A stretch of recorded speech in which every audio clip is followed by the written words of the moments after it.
胜利者永远只有一个，因此这3块魂骨都将属于最后的冠军。希望你们都能全力以赴，勇夺殊荣。今天上午，请3支队伍各派出7人，进行个人淘汰赛。获胜者将直接进入明日的决赛，败者2队将在下午进行团队战，争夺另一个决赛名额。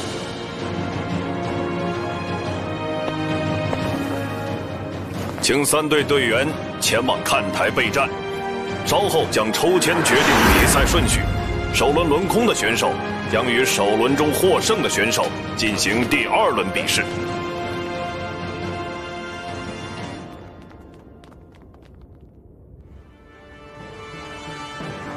这场个人赛比决赛同样重要。若能获胜，不仅进入了前2名，还意味着能以逸待劳，准备明日决赛。3队中，武魂殿学院无疑是最具优势的。3名魂王，便是3个万年魂环的差距。还有他们的武魂融合技，仅凭1招便打败了天斗皇家学院，旁人无法窥探其中情况。啊！更摸不透其内涵。他们的战术目的只有一个：威慑。赛后，我和玉天恒交流，但他们对于那招也只有模糊的感觉，根本没能发挥出真正实力。这正是武魂殿学院的可怕之处。他们凭借强横的能力和缜密的心思，步步压制对手，从而取胜。哪怕同样是魂王，他们也是极其强大的对手。更别说我们和神风学院都没有魂王级别的队员了。缜密的心思，同样也是我们的武器，并且我们还拥有他们所没有的默契配合。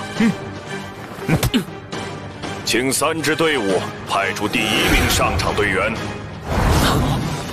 第1场比赛需要试探并观察另外2队的战术。精灵，你愿意上场吗？交给我吧。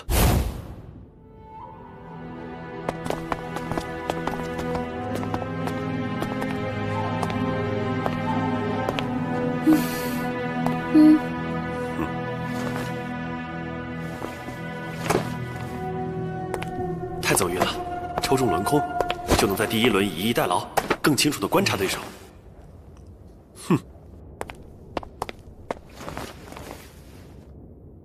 我宣布，个人赛第1轮，神风学院对武魂殿学院比赛。等等，这场我弃权。弃权？这武魂殿学院战队不是夺冠的大热门吗？怎么上来就弃权了？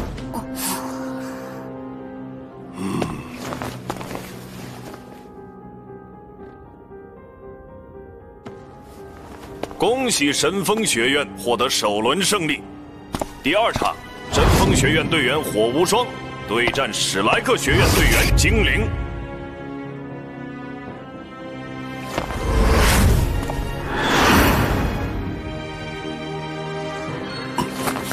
比赛请等一下开始。大胆，竟敢打断比赛！请说出你的理由。我的理由就是，史莱克学院放弃个人赛，自愿进入败者组比赛。精灵，回来吧。为什么？我想，认输应该是我们的权利。你说的对，这是你们的权利。怪我多此一问了，抱歉，玉长老。长老？真的假的？他竟然是武魂殿的长老。听说那2位封号斗罗，资历极深，立功无数，却也直到近10年才成为长老。凭这位大师的年纪和实力，怎么会有这么大的权威？他为什么要维护我？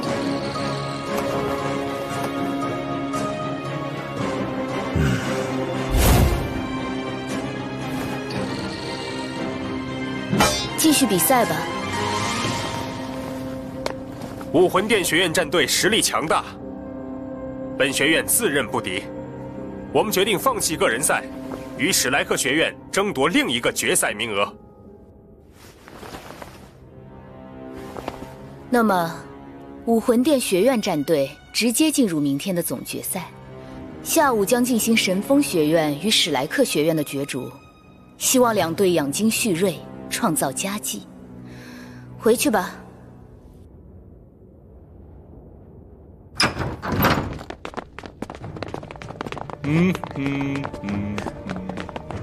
没想到武魂殿在如此优势下，还会使用这样卑鄙的手段。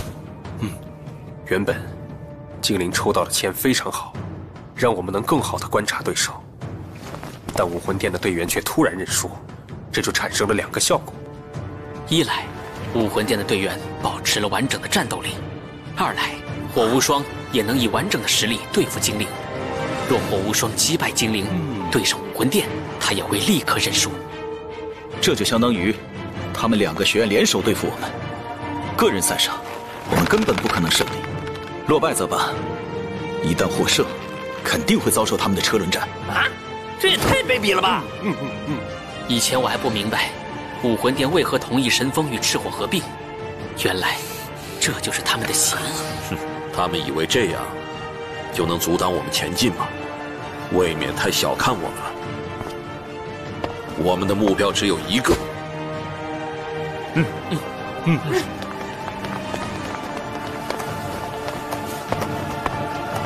时刻必胜。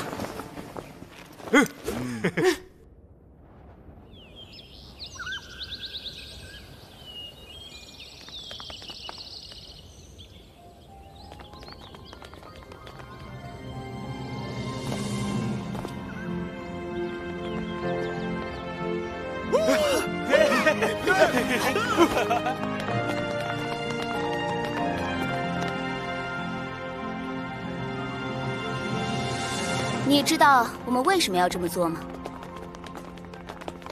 我就是要再次和你一决胜负，宁可放弃争冠，我也一定要击败你。如果只是为了这个，那你已经落了下乘。哼，那就用事实说话吧。不要以为你救过我，我就会对你手下留情。欠你的，我已经还了。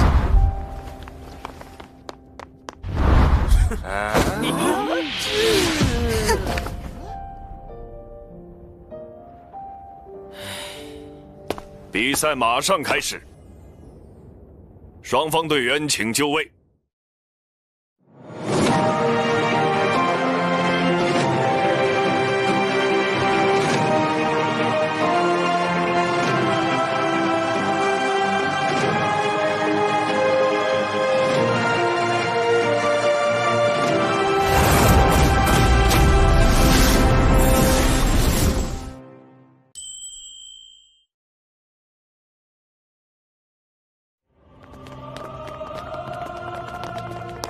风啸天选手和唐三选手曾代表各自的队伍1对1决胜。当时惜败的风啸天选手能在本场中洗刷败绩吗？火舞选手曾在个人赛中击败唐三选手，这次唐三选手又将如何应对呢？神风学院列为3排，攻守兼备，较为稳妥。史莱克学院1字排开，会不会展开奇袭战术呢？史莱克的阵型与以往截然不同，难道有什么后招？2支队伍同出自天斗帝国赛区，在预选赛及晋级赛中曾有过多次交手，可谓是各有胜负，势均力敌。但能进入决赛的队伍，注定只有1支。谁能取得本场比赛的胜利呢？我宣布，史莱克学院对阵神风学院，比赛开始。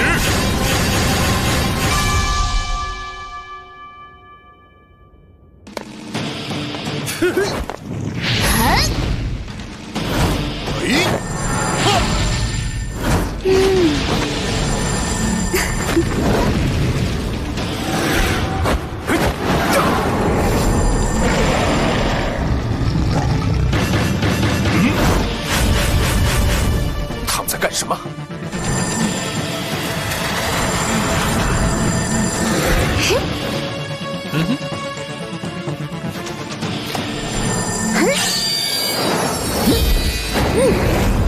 好惊人的魂力啊！贸然靠近，一定会被这股魂力所伤。按原计划进行。风啸天升空。好，第二魂技双狼附体，第三魂技疾风双翼。第三魂技火星如雨。火舞的融环技能，还有2位辅助魂师的全力支援，看来他们将胜利的希望全数放在了风啸天和火舞身上。难道他们在这么短的时间内，已经修炼出双人武魂融合？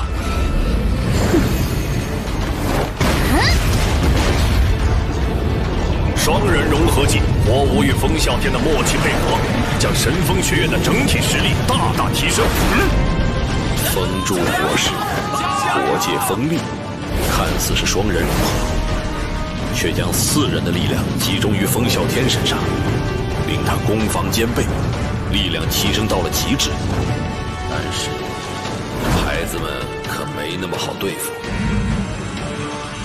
变！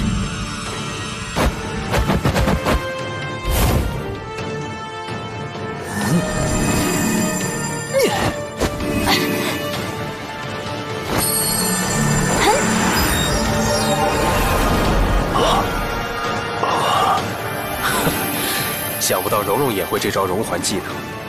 毕竟是七宝琉璃宗宗主之女，只不过融环所消耗的魂力过于庞大，轻易不会使用。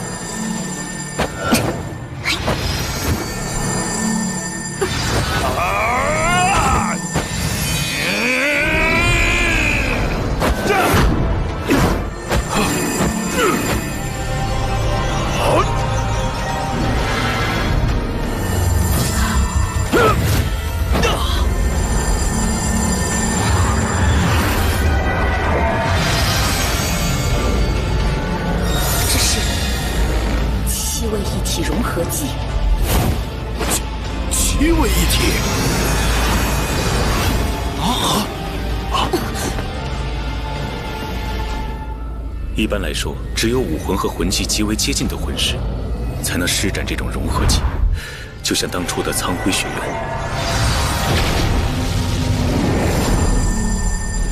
可史莱克奇怪，每个人的武魂和侧重方向都截然不同，竟然也能施展。同样的融合技，难度却是天壤之别。这就是大师的真正实力吗？大师提出的武魂一体融合理论，我虽然已尝试学习，但终究不明就里。想必这世间除了大师，只有小三完全明白其中奥妙吧。竟然是7位一体融合技，但这个技能的薄弱之处，我已看穿了。这个融合技的发起者正是宁荣荣，而发起的基础却是给宁荣荣提供庞大魂力的奥斯卡。昊天锤！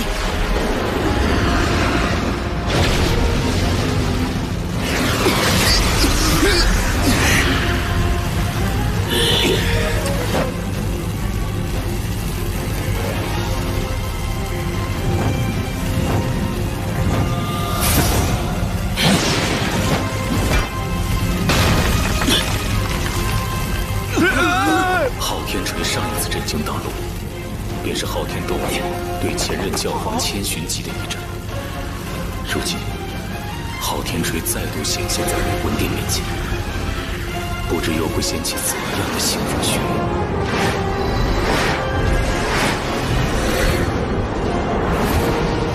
疾风魔狼36连斩！只有将这2人解决，你们的融合技将不攻自破。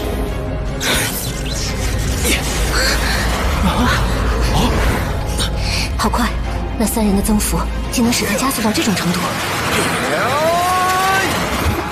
紫气魔瞳。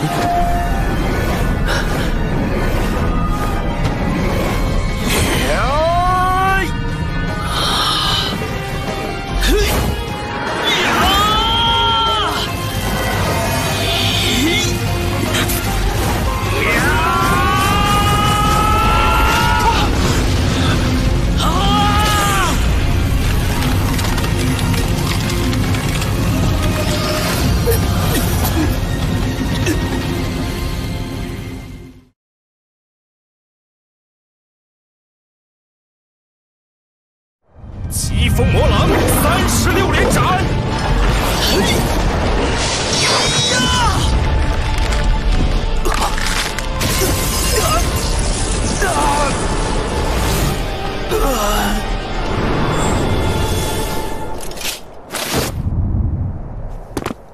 怎么可能？队长上次还和那个唐三酣战许久，这次竟然被一招打败了。该死！如果上次成功阻止了唐三，今天就不会……同样是融合技，小三背后有6名队友齐心协力的支持，风啸天背后却只有3名。这总魂力上的巨大差距，让小三具备了压倒性的优势。不止如此，风啸天最大的失误就是再次使用了疾风魔狼36连斩，这是他的最强杀招。上次也给小三造成了巨大的压力，为何不该再次使用？正是因为上次的经历，小三对这招进行了深入细致的研究，结果发现疾风魔狼36连斩和乱披风锤法都有一个类似的缺陷，那就是只要能够在这个技能施展之初将其打断，它的威力根本无法发挥。只有持续发动，不断叠加力量，才是这个技能最可怕的地方。那小三便是在风啸天加速的情况下，精准掷出昊天锤，还赶上了风啸天力量尚未完全发挥的最佳时期。凭小三独到的眼功与手法，想必早已算准了风啸天的动作轨迹。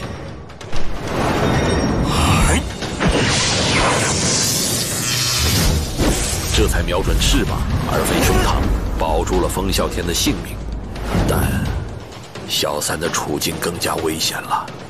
昊天锤越是展露锋芒，武魂殿的杀心便越坚决。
不可能，他不过43级，怎么可能使出70级以上的气魂真身？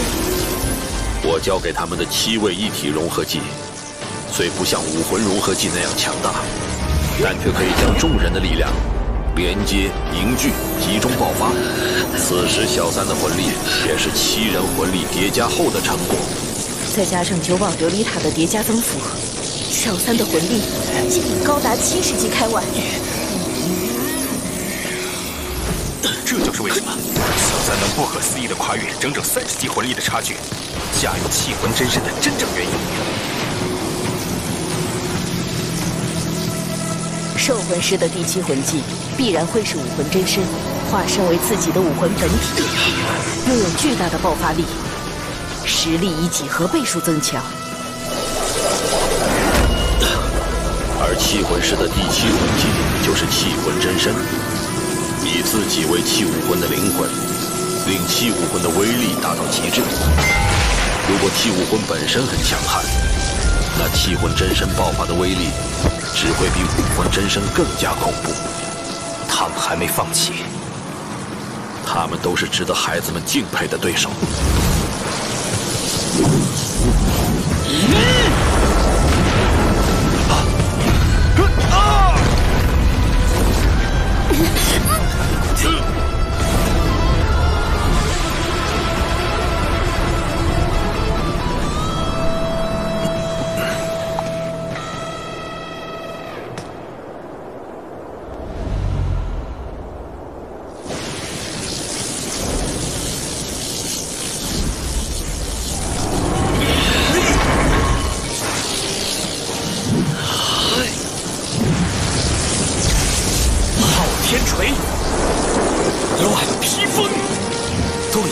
对手难道小三还想施展乱披风锤法吗？恐怕整个赛场都会被一击毁尽。这股惊人的威势，莫非是天下第1气魂昊天锤？停！爸爸。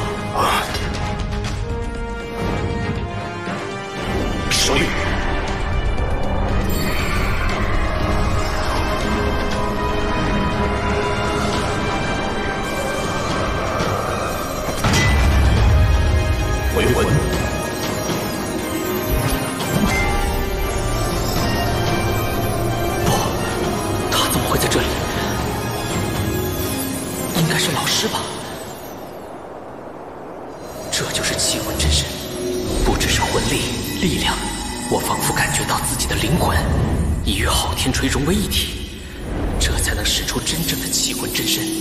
收！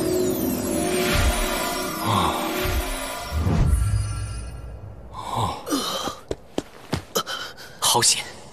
如果没有老师的及时提醒，我可能已经失控，继而被抽干灵魂了。我宣布，本场的获胜者是史莱克学院。好。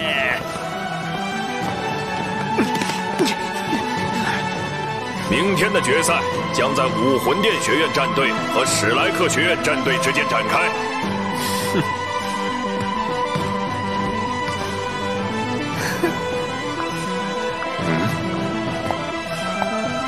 老师，谢谢你。没想到你竟然能用出昊天锤的气魂真身，果然不愧是当世第一气武魂，是我失误了。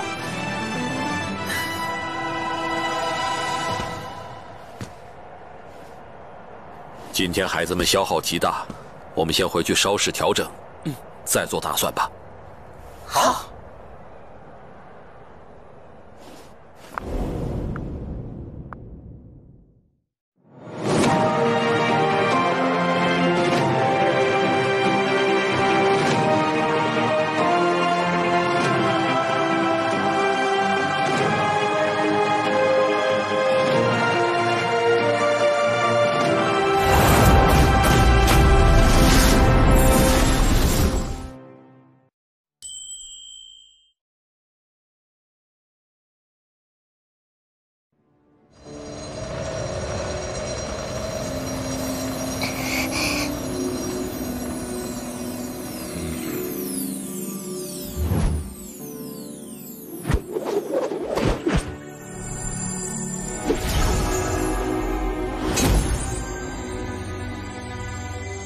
虽然大家看起来并无伤情，可魂力消耗却极大，尤其是小三，使用了气魂真身，想必体内的魂力已被抽干了。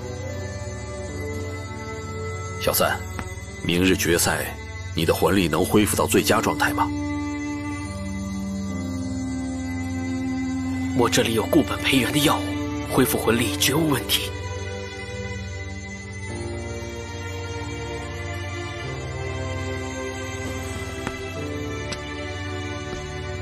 计划赶不上变化，我还是失算了。大师，我们战胜神风学院这场，可以说是毫无悬念的完胜啊！是啊，赛前大师把7位一体融合技传授给我们后，又吩咐小三指挥，以最快的速度击溃对手。这个战术不是执行得很好吗？如果早知道小三能够使出气魂真身，今天这场就不会如此布置。有了昊天锤的气魂真身，对战武魂殿学院战队，我几乎有70%把握。可现在过早暴露却不行了。难道1晚的时间，他们就能破解我们的7位一体融合技？不止如此，你们明天的对手由武魂殿做后盾，武魂殿强者无数，封号斗罗不知凡几，总能想出对策。刚才我说的，你们都听明白了吗？明白了。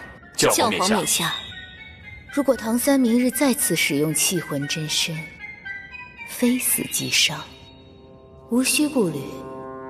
你们只需要注意7位一体融合技，按照我刚才所说，将其破坏。凭借真正的实力对战，他们根本不可能是你们的对手。是。你们应该知道这场比赛意味着什么，不只是你们成名的机会，同时也象征着3块魂骨的归属。有7宝琉璃宗和那么多高级魂师学院看着，武魂殿是不能食言的。更何况小三暂时也不能再施展气魂真身，否则他会承受无法预料的创伤，很有可能会影响他的未来。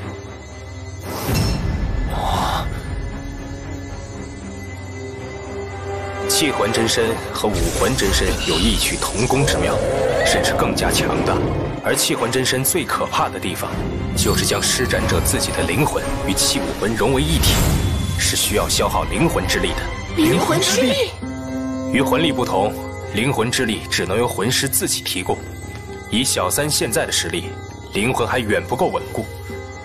如果连续施展，灵魂受到重创，轻则记忆减退，变得迟钝；重则直接丧失神智。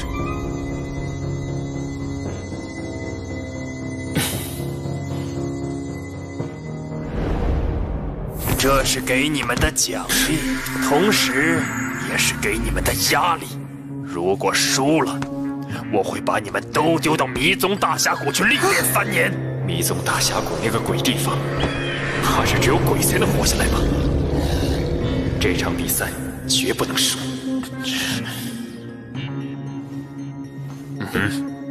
好了，你们下去吧。是。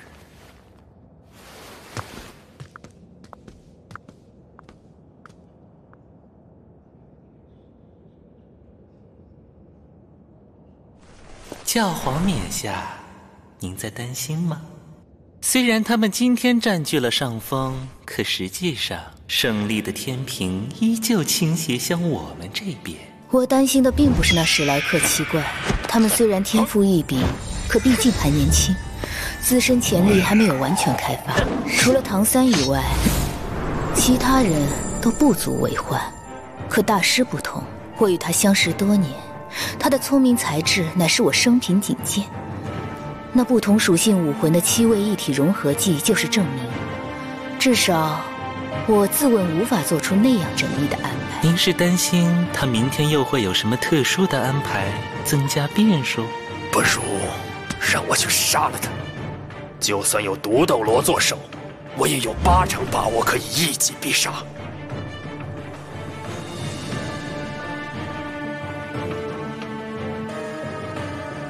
大师，那我们明天该怎么办呢？就算我们能够保持最佳状态迎战，可是对手的魂力比我们高的太多，又有武魂融合技的存在，想要战胜他们实在太难了。困难并不代表绝对。现在你们开始修炼吧，我要仔细想想明日的战术。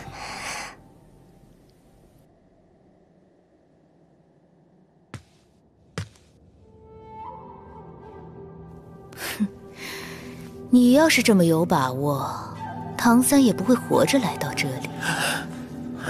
你忘记当年老师怎么教导你的？狮子搏兔，亦需全力。轻敌大意，乃兵家大忌。是，教皇冕下。如果一位名誉长老轻易死在武魂城内，武魂殿颜面何存？而且他还出身于蓝电霸王龙家族。你们记住，今后没有我的命令，谁也不许向他动手。是。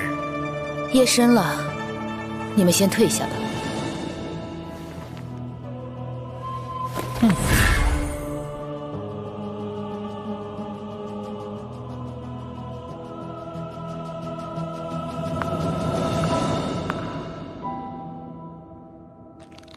小刚，你还是那么令我惊讶。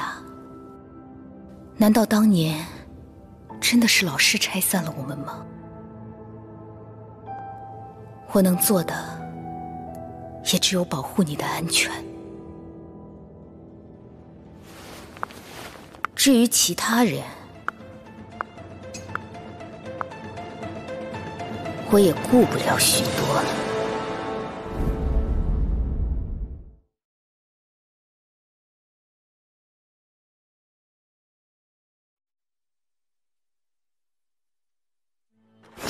以邪月与胡列娜的武魂融合技，肯定能够暂时挡住我们7位一体融合技的威力。其他5人，只要破坏我们的阵型，我们就必败无疑。小三，你有什么想法？想要战胜对手，现在有2个方法：其一，我不顾及灵魂消耗，再次施展气魂真身，但这也有可能会被对手针对。胜率在50%左右。气魂真身明天绝不能再用，七位一体融合技也是。你们要记住，当自己的技能已经被敌人掌握，就一定要求变。只有通过变化，才能打乱对手的节奏，夺回战斗的主动权。另一个办法就是破掉对方2人的武魂融合技，令他们失去战斗能力，然后再集中7人之力，拼掉对方的剩余5人。啊，你有破掉对方武魂融合技的方法？哦，武魂融合技可不是普通的融合技能够比拟的，一旦完成，不仅威力极大，而且几乎没有破绽。对方2位魂王融合在一起，实际战斗力能提升到70级左右。他们就交给我吧，只要大家给我争取足够的时间，我相信我可以。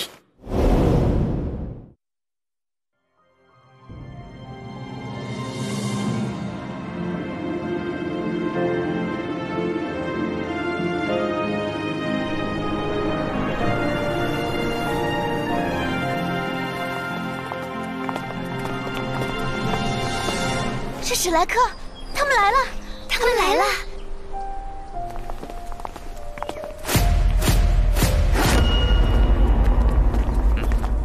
唐三，唐三，你可是打败过我的男人，一定要赢啊！史莱克，看你们的了。小怪物，千万要当心呐！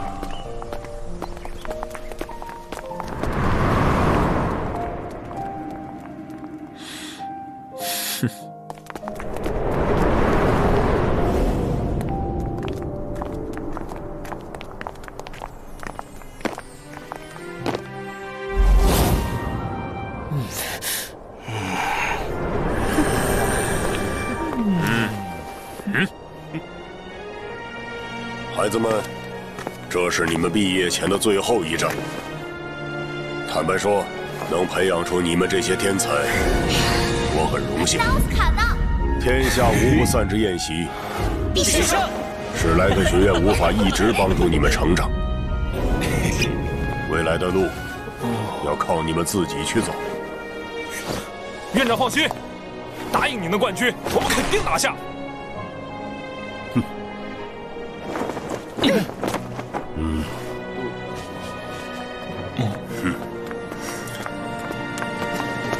比赛按计划进行，尽力而为，如事不可为，以自身安全为重。小刚说的对，以前我说过，拿不到冠军就不让你们毕业。但是现在我要说，我要的不是胜利，不是冠军，而是你们平安归来。无论胜负，你们都是我的骄傲。我绝不允许你们任何人出现伤亡。院长，您放心吧，我们还舍不得死，更何况还有那令人垂涎的3块魂骨呢。出发。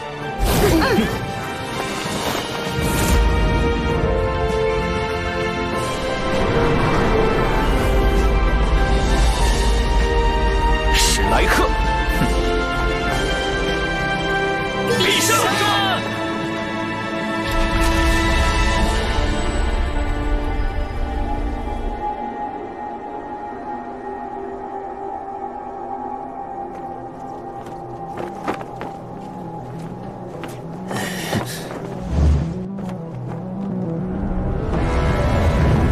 今天就要让他们看看，什么才是真正的实力。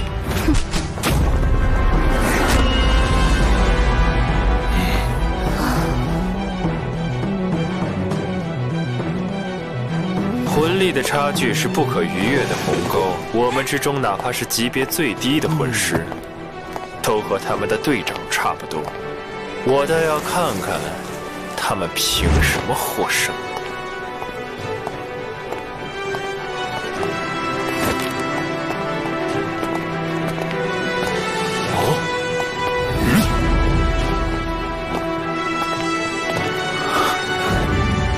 小三，放心吧，我没问题。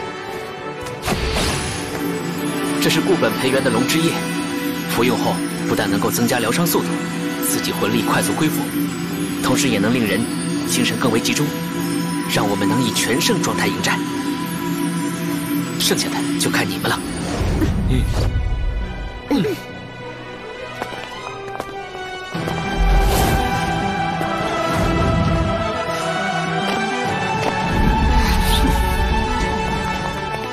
史莱克，必胜！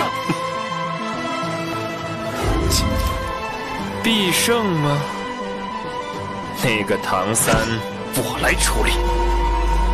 教皇冕下和长老们都在看，这场比赛我们不但要赢，还要完胜，绝不给他们任何机会。哼，我们是什么冠军？哼。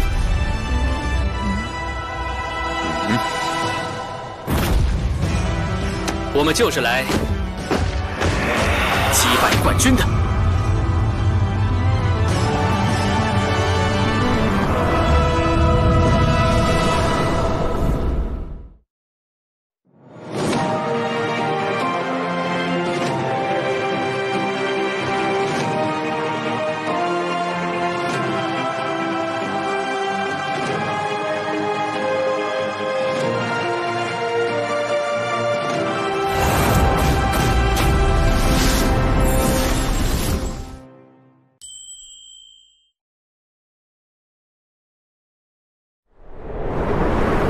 全大陆高级魂师学院精英大赛总决赛即将开始，请双方队员入场。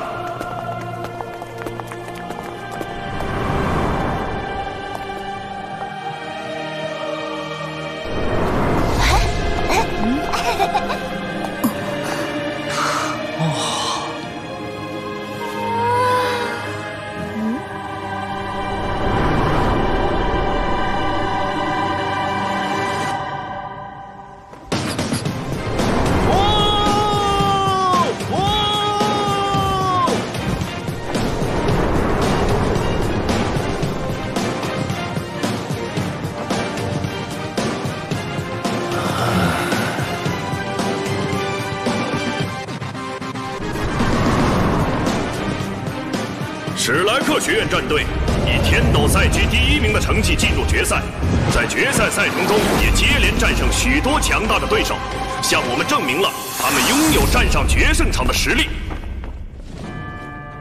而武魂殿学院一直是这片决胜场上的霸主，邪月、燕、胡列娜正是史上最年轻的紫鹿勋章获得者，堪称武魂殿学院的黄金一代。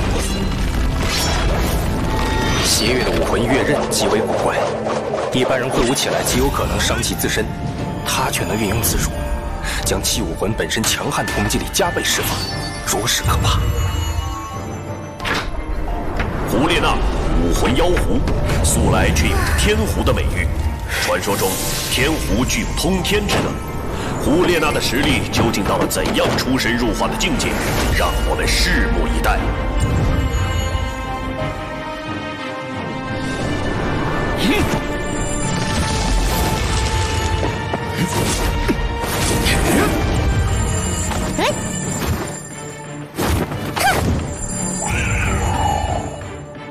这个人也能使用火，难道跟胖子一样是火属性的兽武魂？没那么简单。火焰领主，既然敢自称为火之领域的主人，其能力必定已经超越了火属性的范畴。这3人的能力的确不凡，不愧是武魂殿的黄金一代。比比东，不愧是你选出来的人。2位强攻系战魂宗孙传涛、李凯，在之前的赛程中，他们并未展现出真正的实力。今天，史莱克学院能使他们出手吗？敏攻系战魂宗张平，辅助系气魂宗徐宇，同样未曾展现实力的他们，今天会有怎样的表现呢？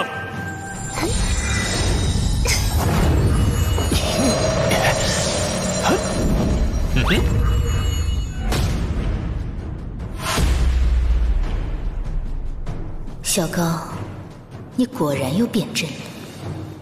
胜者只有一个，谁能摘取桂冠？我宣布，武魂殿学院战队对史莱克学院战队，比赛开始。第二魂技，狐媚。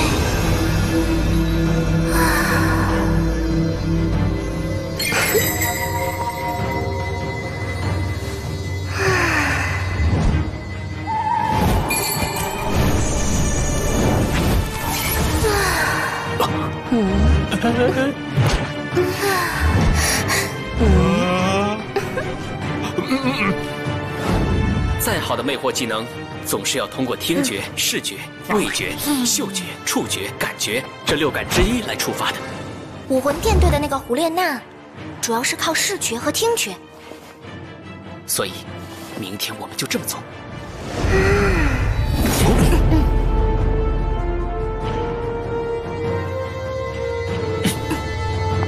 第二魂技，魅惑。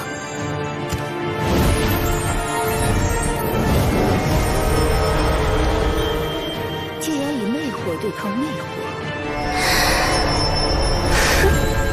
谁的精神力更强，谁就会占据上风。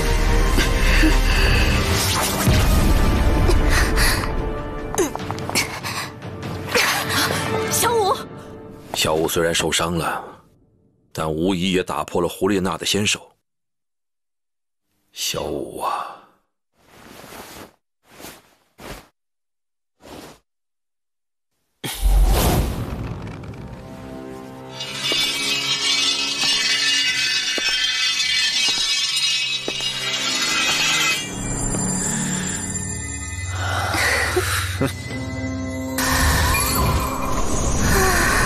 第4魂技，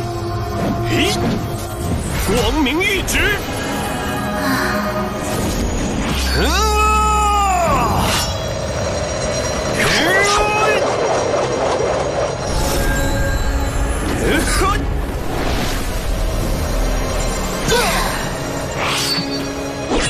武魂融合技，妖媚。邪月和胡列娜的武魂融合技，能将人困锁其中，进行多重能力抑制。小三能应对自如吗？原来玉天恒明知那场比赛取胜无望，也要冒险应战，为的就是逼迫他们提前使出这杀招。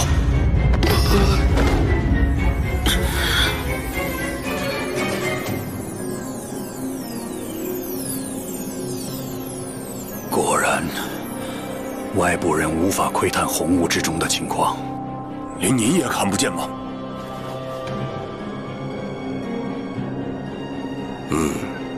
这红雾十分古怪，我想，只有魂力或精神力达到巅峰的人，才能勘破其中玄机。这就是妖媚。从未听说过武魂融合的形态会是人形。他们之前武魂融合有这么迅速吗？是那个辅助魂师的技能，令他们瞬间完成了融合。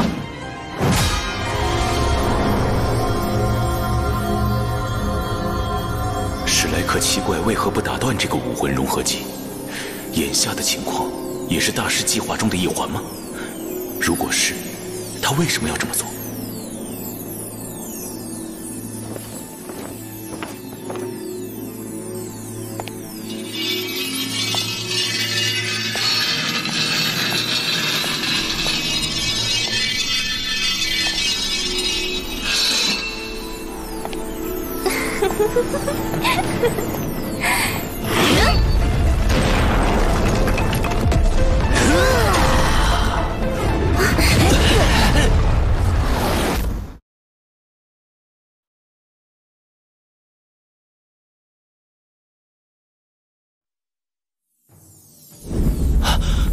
怎么回事？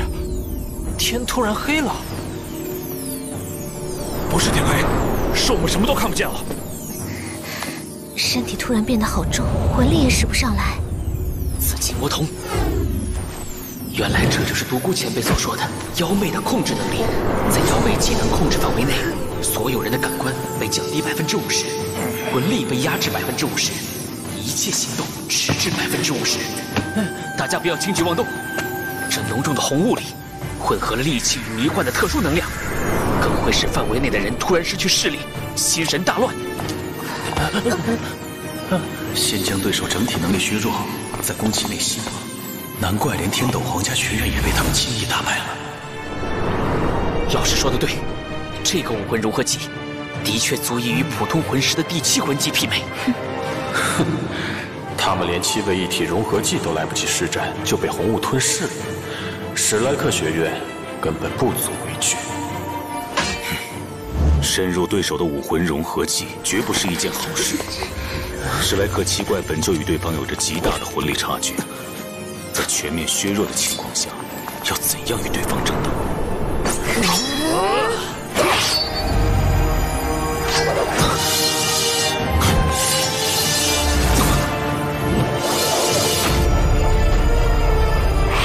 玄玉手。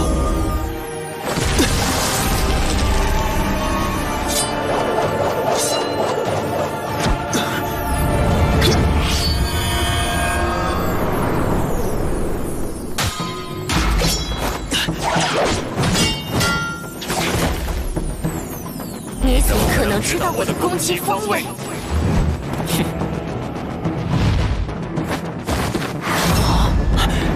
不可能！普通魂师在这红雾中根本无法辨别方向，一旦被沾上，更不可能挣脱。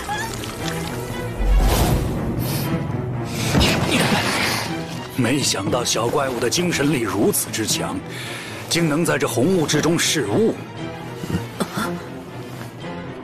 这肯定大大超乎邪月他们的预估，而小三正是利用这一点，一举扭转战局。以为这样就能逃脱我们的武魂融合技吗？这红雾是由妖媚为中心绽放的，方才你们即将脱离，妖媚便立刻放弃对我的攻击，直接加速，以身体带动红雾，将其扩散。没错，除非你们会飞，否则想要脱离我们的武魂融合技是不可能的。天下第一的辅助类武魂实在是一大威胁，先解决你！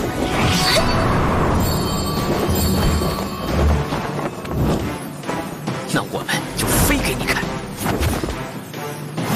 啊！这怎么可能？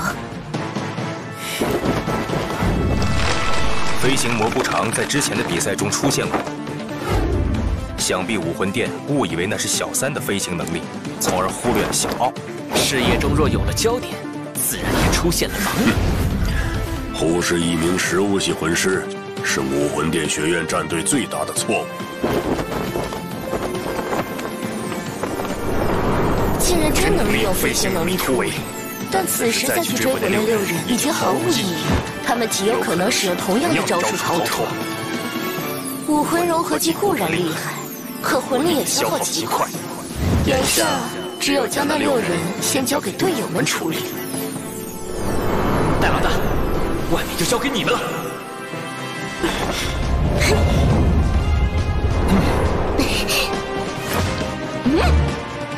你以为逃脱了妖媚的掌控，就能从我们手下侥幸取胜吗？不自量力！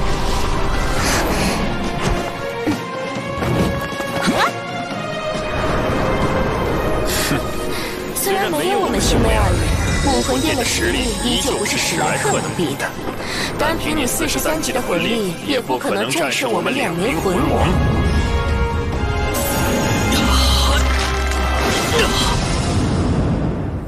这是魂骨。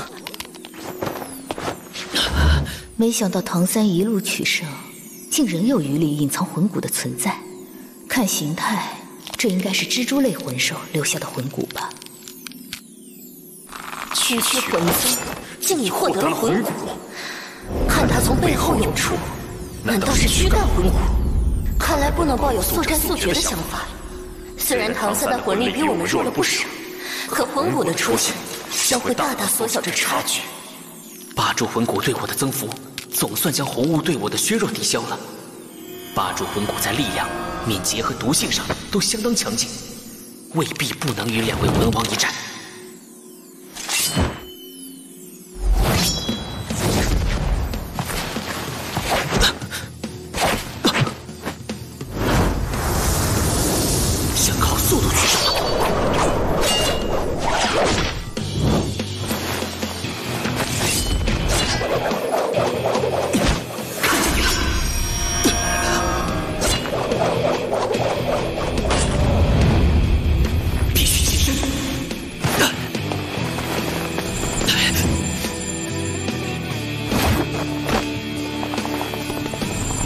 蓝银草。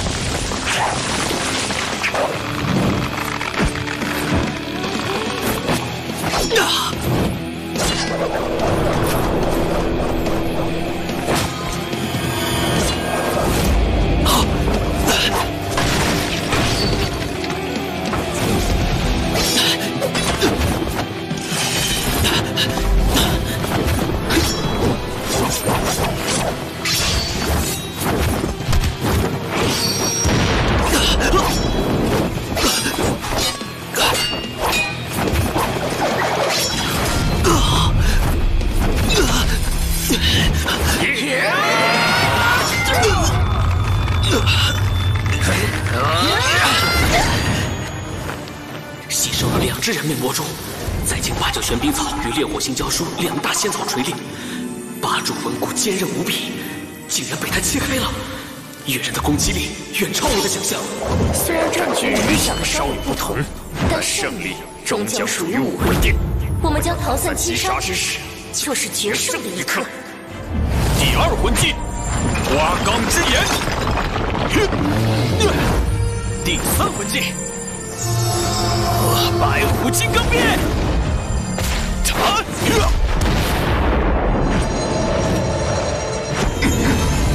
第3魂技，辅助之光。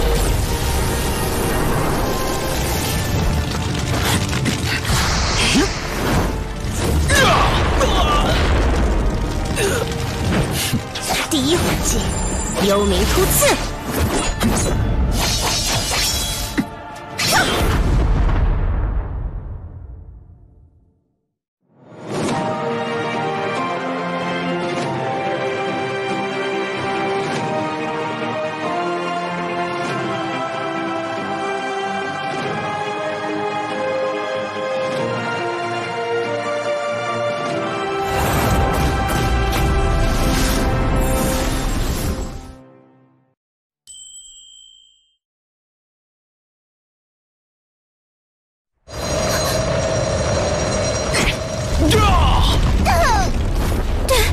好强的防御！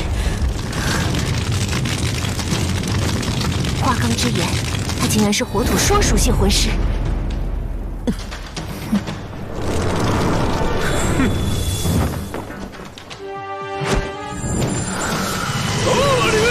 第3魂技，圣之圆环。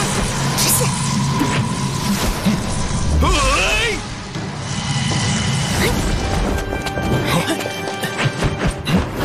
第4魂技，无敌金身。好强的战术意识！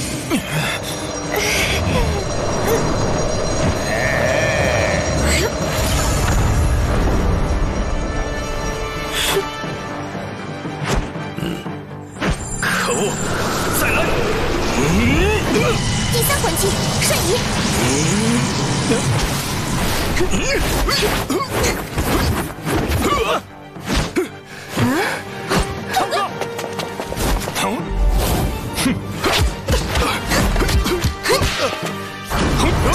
第1魂技，凤凰火线。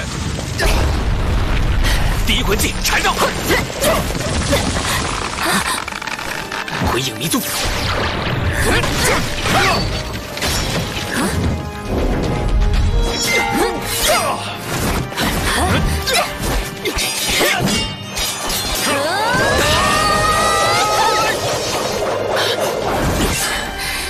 这个逃散真是难缠。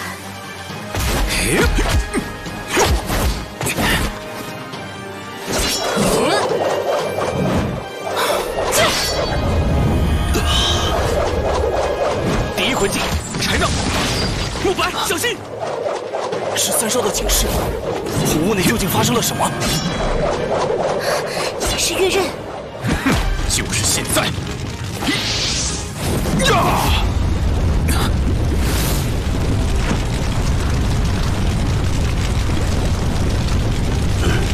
将会石化了，身体动不了。第4魂技，岩浆翻腾。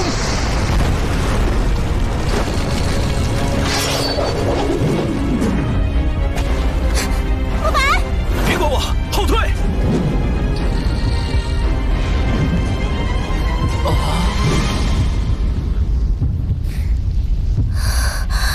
四魂技，蓝银囚龙。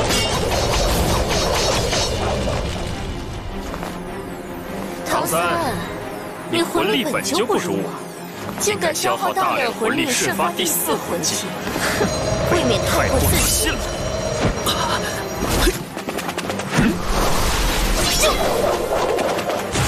昊天锤！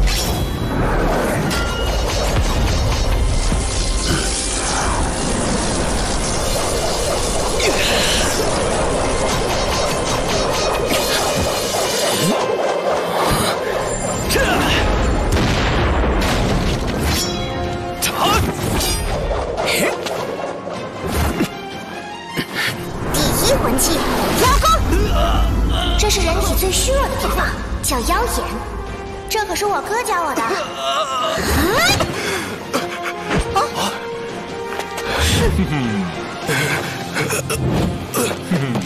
第三魂技瞬移。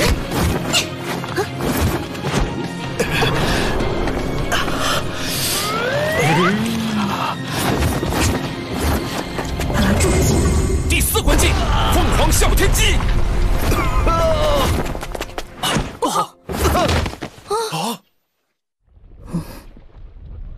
孙传涛选手竟然落败出局了，戴沐白选手也已脱困，史莱克似乎略占优势，但红雾内战况未明，不知唐三选手能否抵挡住妖媚的攻击。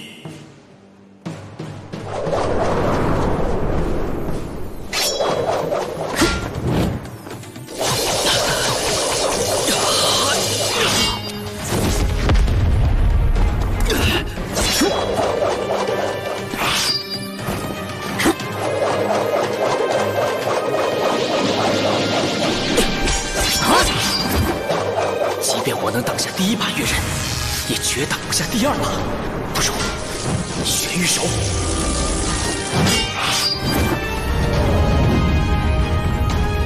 唐三，这第二柄月刃，我看你要怎么解。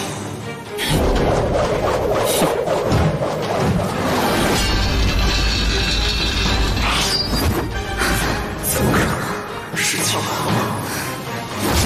唐门暗器手法一石二鸟，在这个世界里，恐怕除了我，没有第二个人会知道，精确地计算昊天锤攻击的力量与角度，让一切都在我的控制之中。这就是一石二鸟的精髓所在。不是巧合的话，他的能力已经远远超过我的想象。不过，我还有那一招。唐三，能够败在我的自创魂技下，是你的荣幸。风啸天对我使出疾风魔狼36连斩的时候，也像你一样自大。风啸天也配与我相提并论。我自创的魂技是没有破绽的。唐三，领略吧。圆月！邪月曾经用这个技能打败等级高达68级的老师。唐三，邪月使出这个技能的时候，你已经没有生的机会了。第四魂技蓝银囚龙，月刃击溃蓝银囚龙都不过是时间问题，更何况圆月？什么瞬间击溃？好强的力量！邪月施展了武魂融合技之后，再消耗大量魂技施展圆月，这一定是他发动的最后一击。这一击过后，无论是我还是他，魂力都将消耗殆尽，胜败已在此一搏。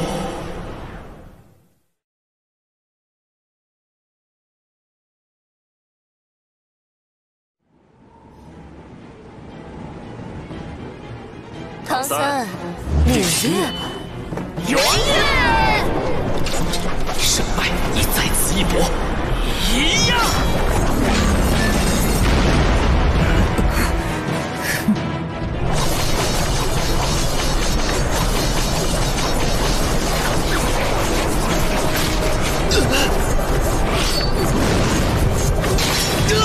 小怪物。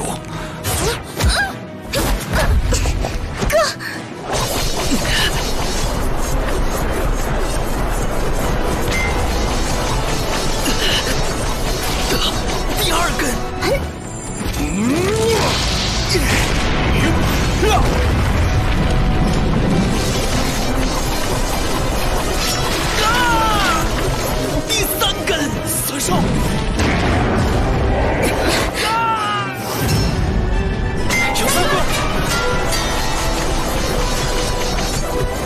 根，绝不能死在这里。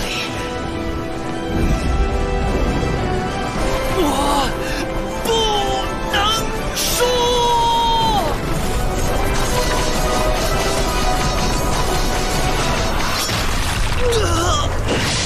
昊天锤！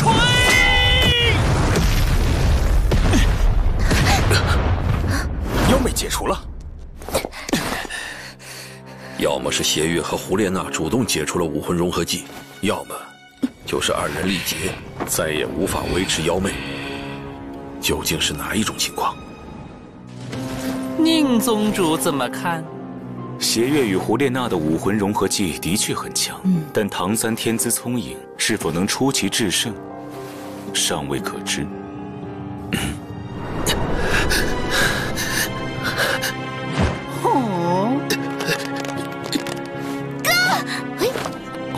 小三，第一魂技超级恢复大香肠。哎呦！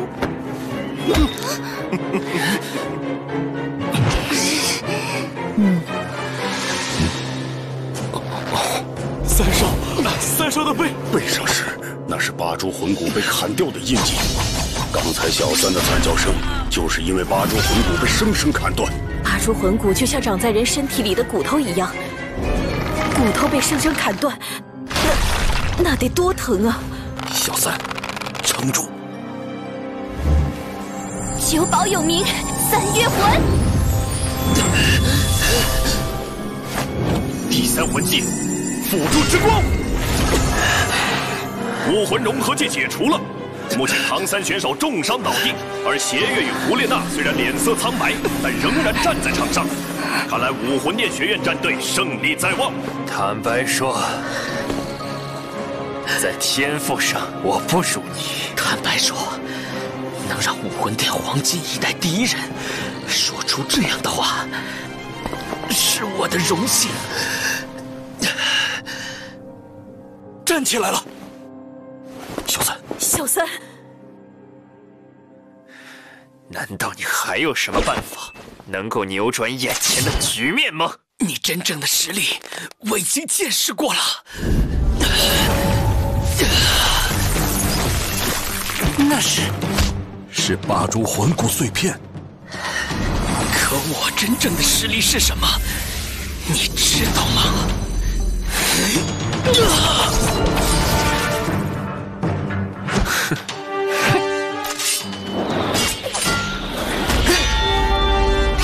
这就是你所谓的自创魂技。唐三如今魂骨尽断，我也算是完成了教皇冕下的任务，只是可惜没能在红雾里杀死他。这个魂技也不过如此。唐三，你准备好接受失败了吗？胜利是属于史莱克的。服役轮回，唐门暗器手法排名第10，可以使暗器按照独特的轨迹飞行，其出手之难测，角度之刁钻，绝非常人能比。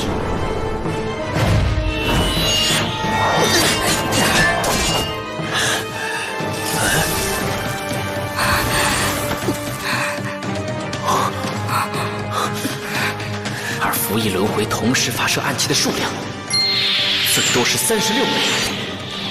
以我目前魂力的控制极限，也就是八蛛魂骨全部的残片数量，这里是16枚。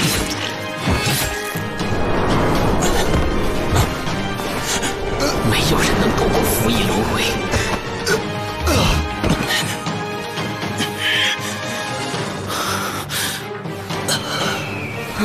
邪月，你终究还是输了。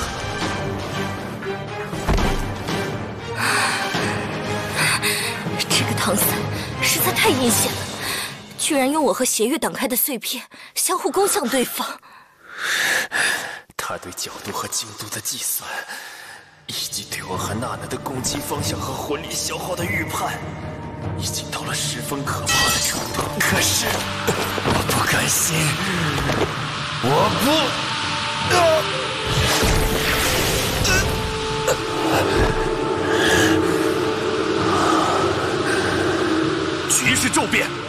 唐三飞射出的8株魂骨碎片竟然击倒了6位魂师，只有燕一人以其超强的防御力挡下了攻击，而唐三也晕了过去。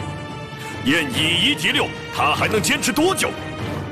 一下子击中那么多人，那到底是什么？魂技吗？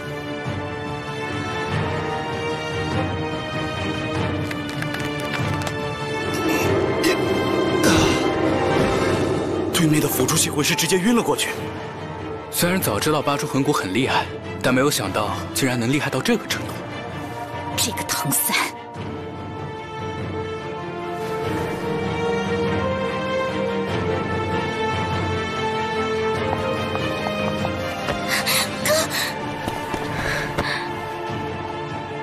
他没事，只是魂力耗尽了。第一魂技，超级恢复大香肠。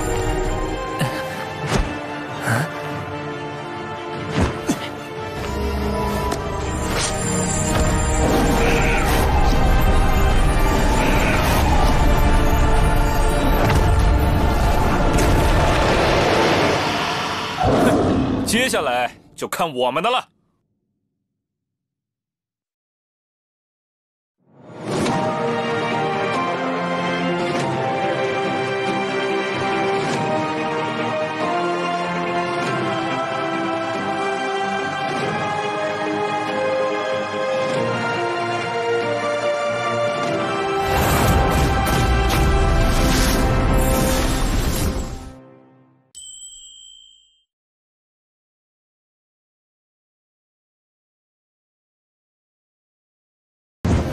第4魂技岩浆翻腾，久保有名，2约速。可恶，完全避开了第4魂技。第3魂技凤翼天翔，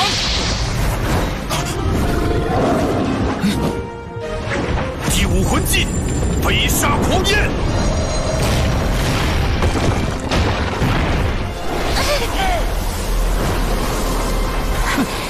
久保有名，3月魂。你的火是敌不过我的。幽冥白虎破4月玉。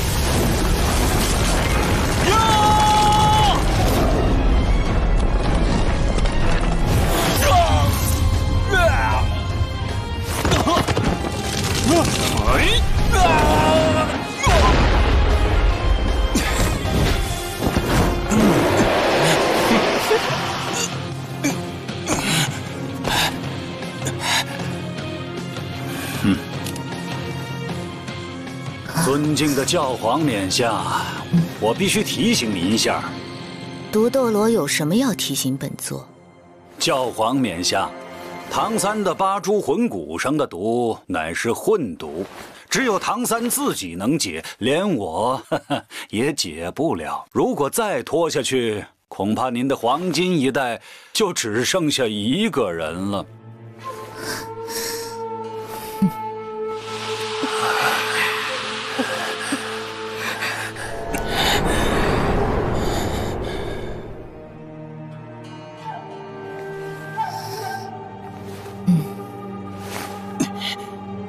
武魂殿学院战队认输。啊！我宣布，本届全大陆高级魂师学院精英大赛冠军为史莱克学院。赢了！赢了！赢了！史莱克赢了！赢了！赢了！我们赢了！赢了！赢了！我们赢了！嘿嘿嘿！太棒了，小怪物们！武魂殿蝉联了数届的冠军，终于被史莱克打破了。我从来没有想过史莱克也能有如此辉煌的一天。他真的做到了。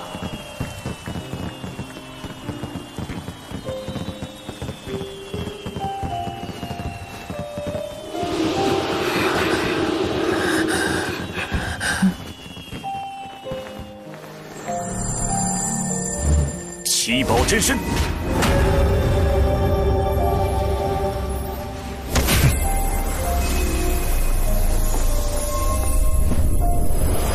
七宝有名，3约魂。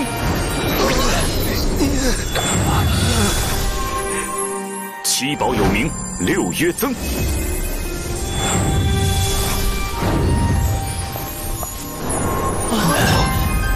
这股气息，莫非？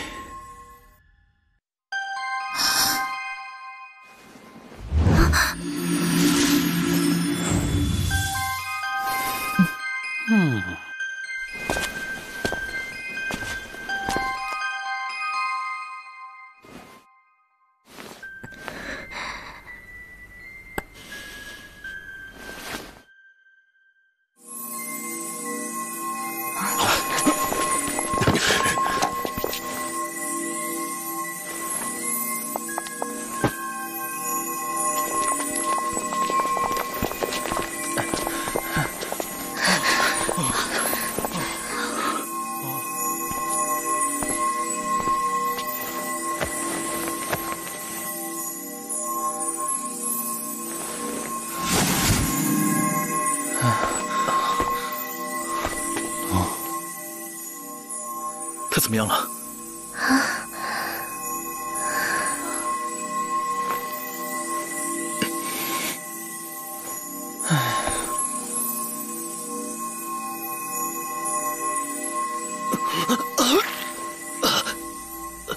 哥，你一定要没事啊！小五，你别担心，三哥一定会没事的。相信他吧。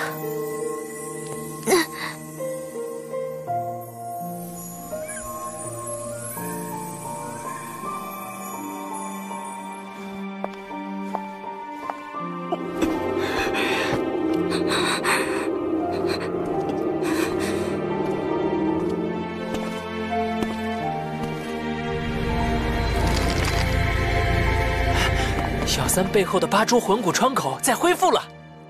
三哥这身体简直是个奇迹啊！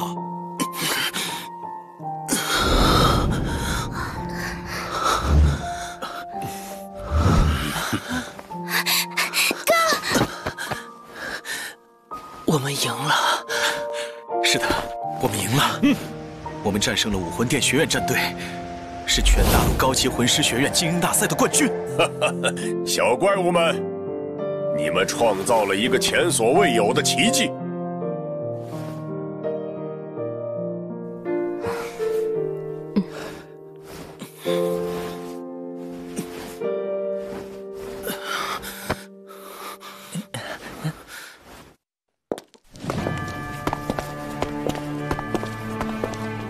唐三，恭喜你们获得了最后的胜利。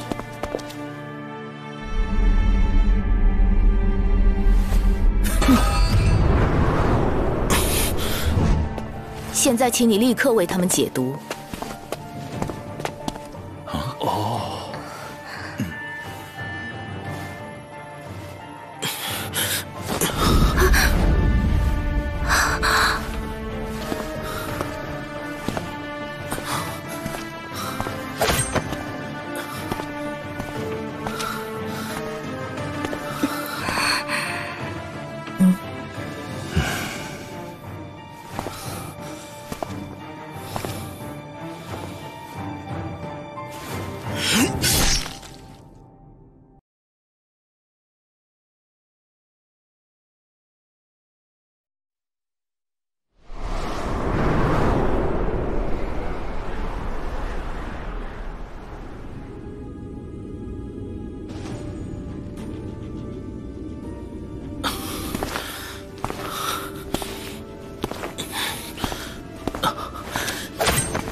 吸回毒素的同时，八蛛魂骨也在自行修复了。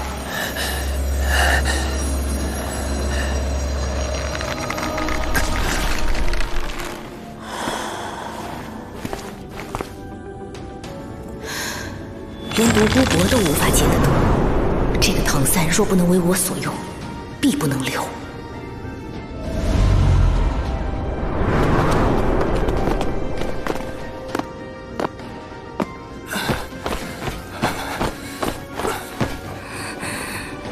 娜娜，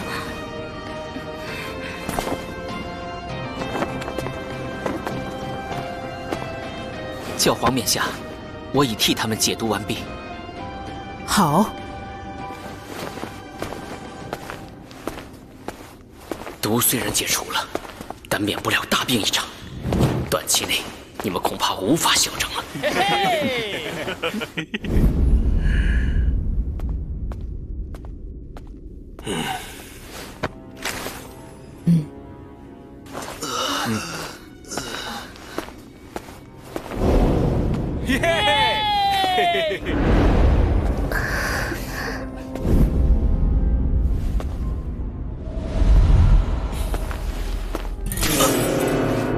怎么回事？紫金魔瞳。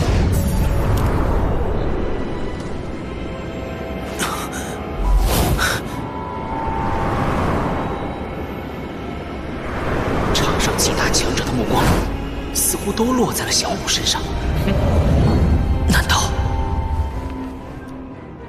多谢宁宗主了。举手之劳而已，何足挂齿。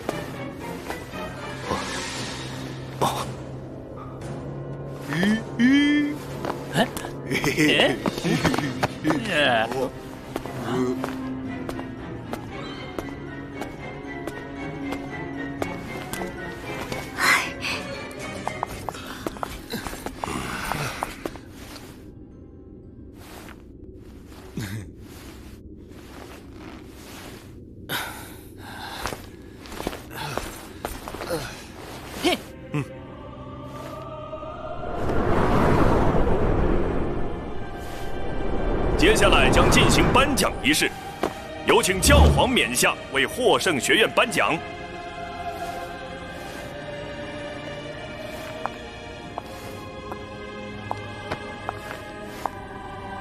全大陆高级魂师学院精英大赛，本届最后的冠军是史莱克学院。恭喜你们，天才的年轻魂师们！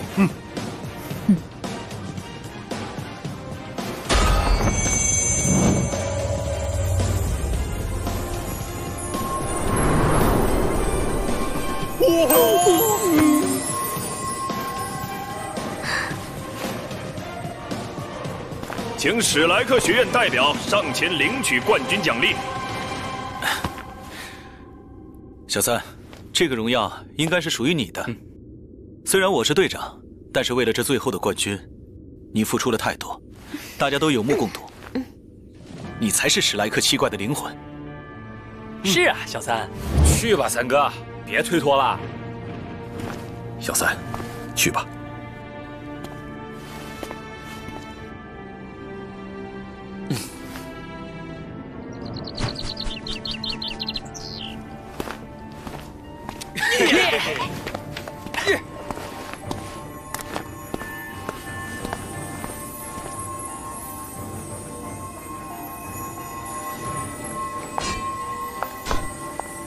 你很出色，比我预想的还要出色。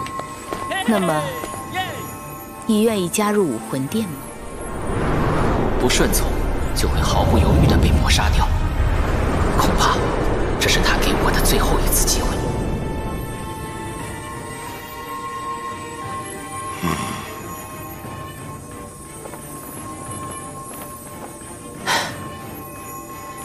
谢谢您的好意，教皇冕下。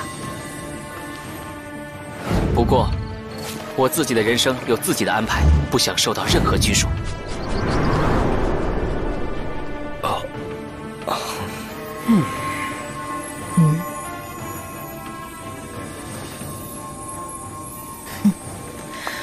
既然如此，祝愿你未来能取得更大的成就，有一天能够踏入斗罗殿。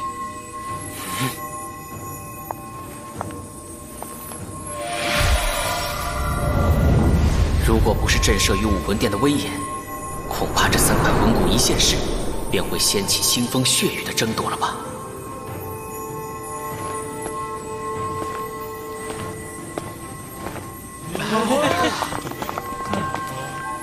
这三块魂骨是大家共同努力获得的，每个人都有资格拥有。我放弃。我也放弃。这3块魂骨中没有适合我的。我是食物系魂师，这些魂骨显然对我的实力没什么增幅效果。这急速前行之追风左腿，最适合于敏攻系魂师。毫无疑问，他应该属于竹青。谢谢大师。至于爆裂焚烧之火焰右臂，最适合强攻系火属性魂师。胖子，他是你的了。多谢大师。至于精神凝聚之智慧头骨，如果最后一块被我拿走，那么蓉蓉就没有任何收获了。我放不，三哥，他应该是属于你的。为了这最后的冠军，你付出了太多太多。我们七宝琉璃宗也不会缺少魂骨，你就收下吧。有了它，你这团队灵魂才名副其实啊。小三，把你收藏的那块魂骨给蓉蓉吧，那块魂骨更适合她。这块魂骨应该属于宝石类，最适合辅助系或幻境类魂师，因此它并不适合你。蓉蓉，这是块主幻境的左臂魂骨，它比精神凝聚之智慧头骨更加适合你。谢谢三哥，大师。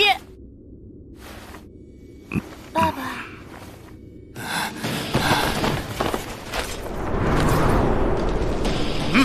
这是怎么了？啊？看来，一场腥风血雨的灾难不可避免了。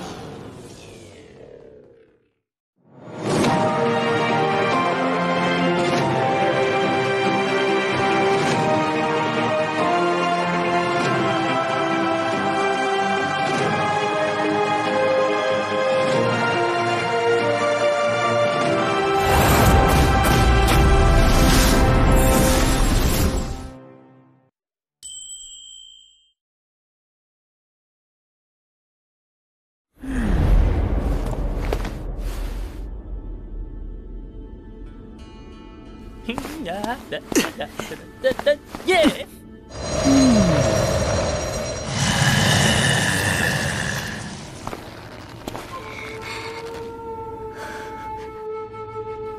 你们已经分配好了吗？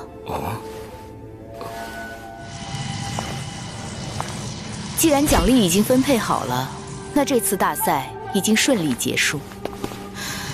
鬼魅、月关，把那女孩拿下。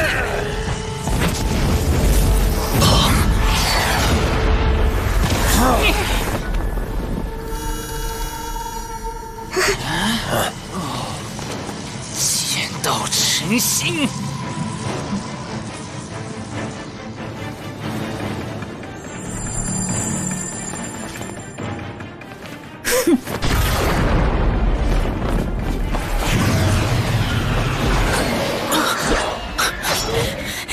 可恶！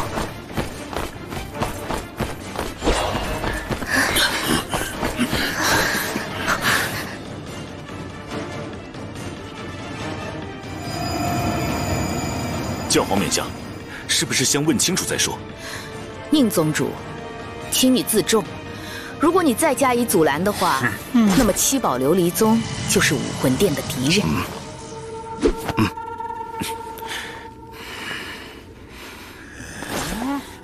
等一下，我也是武魂殿长老之一，有权知道事情的真相。教皇冕下，你抓人可以，但先要把话说清楚。你凭什么抓我们史莱克学院的弟子？你想知道为什么吗？那你为什么不去问问你的那位弟子？如果他只是史莱克学院的学员，我为什么要抓他？但如果他是一只化为人形的魂兽，我就有充分的理由将他拿下。你说什么？小五，这是假的吧？魂兽化人，我的小五竟是……相似断肠红掩盖了他的魂兽气息，若非如此，老夫早就识破其身份。也绝不会让他来到这座武魂城。小五，如果我猜的不错，你就是当初那只漏网之鱼吧？没想到你竟然会自己送上门来。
我要为妈妈报仇。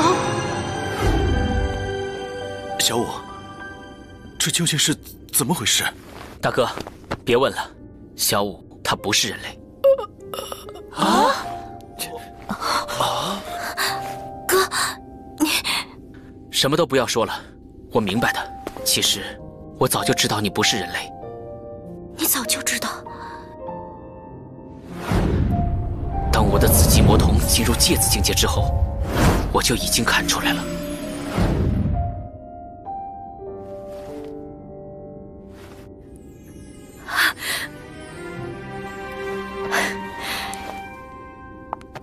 妈妈，对不起。傻孩子，没什么好对不起的。不论你是不是人类，你永远都是我最爱的女儿。妈妈，什么魂兽不魂兽的，我只知道小五是我们史莱克的人。也是最重要的伙伴。小五，你别怕，我们都在。就是咱们史莱克七怪可是一体的。小五，我们会永远在你身边。大家，这下你就不用担心了吧？哥，可是我们……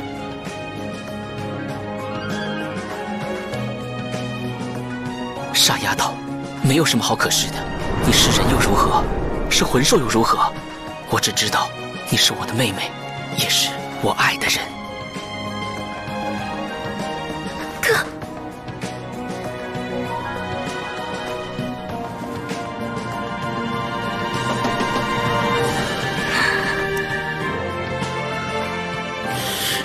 想抓他，那么就先踏过我的尸体吧。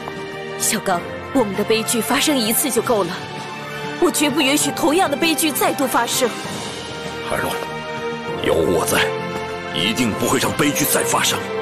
老师，七怪一体，生死与共，生死与共。好一个生死相许！今日我就成全你们。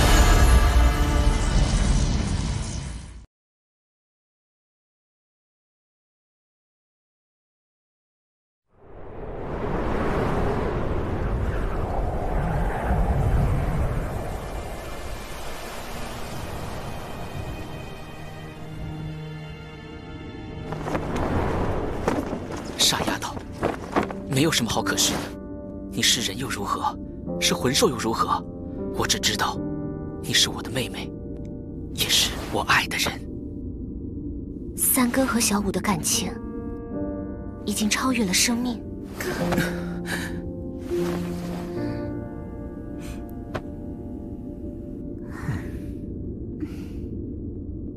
想抓他，那么就先踏过我的尸体吧。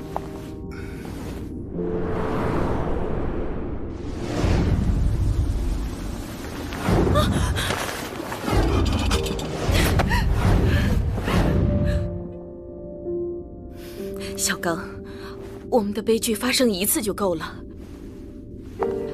我绝不允许同样的事情再度发生。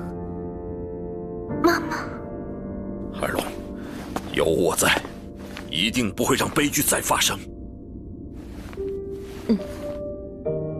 小刚，就为了一个该死的魂兽，你偏要与我为敌吗？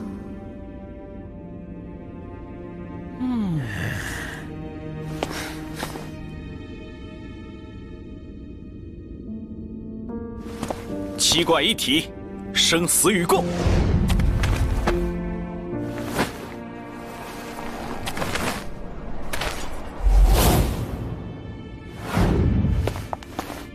生死与共。收住，还有我们。好一个生死相许！今日我就成全你们。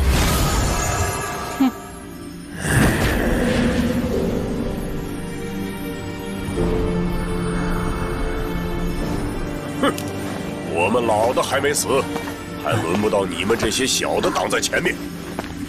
要是你们能够活着回去，记得我把所有赚的钱都存在校长室书房的密室里了，交给赵无极，让他办好我们的史莱克学院。傅老大，你运者虽爱财，但他却更重感情。今日史莱克全体同生共死。日月生辉黄金传。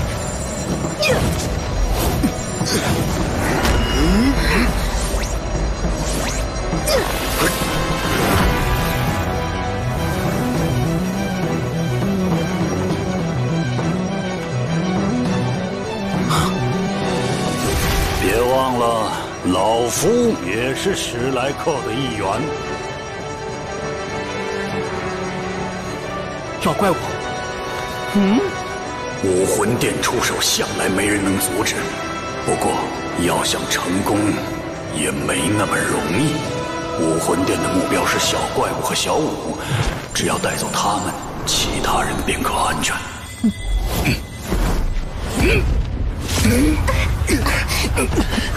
动不了了。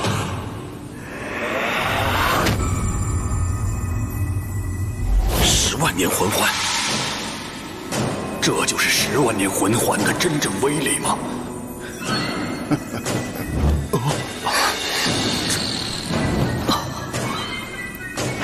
那是妈妈的魂环。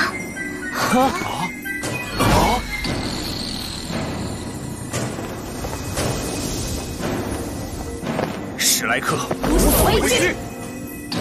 比比东，史莱克是绝不会屈服的。教皇冕下，阻挡者杀无赦，拿下！罗三炮。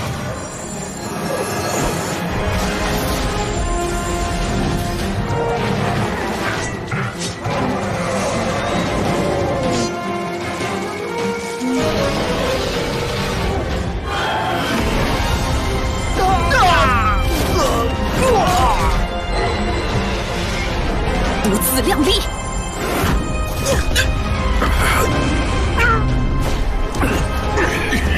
可恶，完全被压制了！你们就这点能耐吗？武魂殿，老夫有机会怕了你们！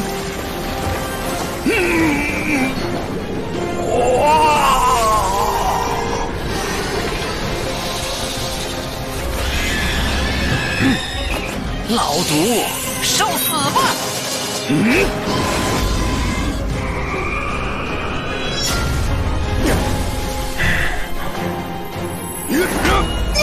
小舞，快走！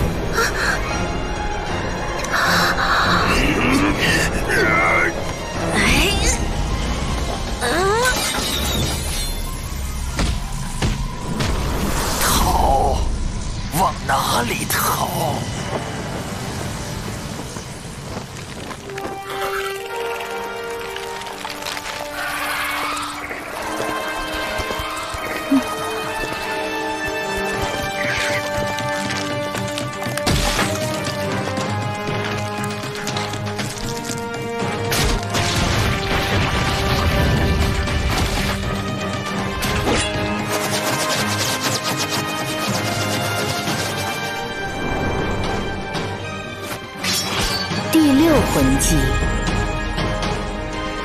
吸血诛刺。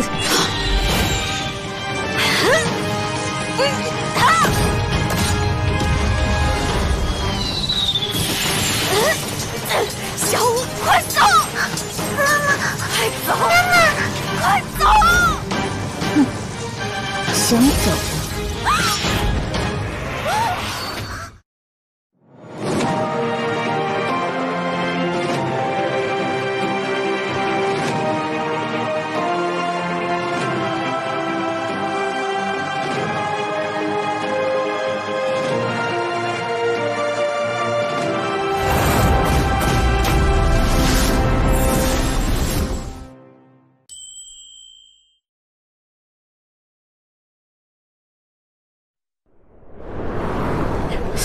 我，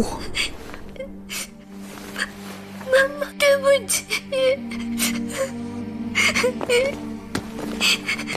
带着这个活下去。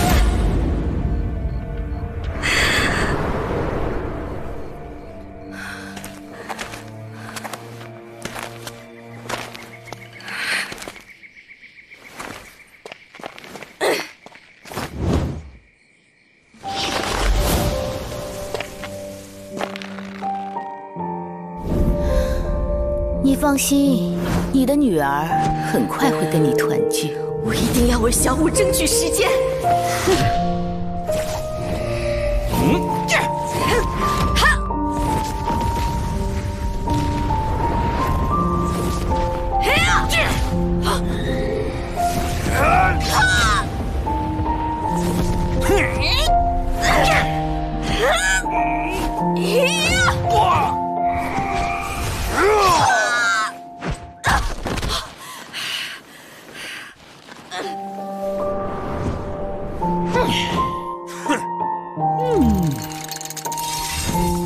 第8魂技，流光万丈。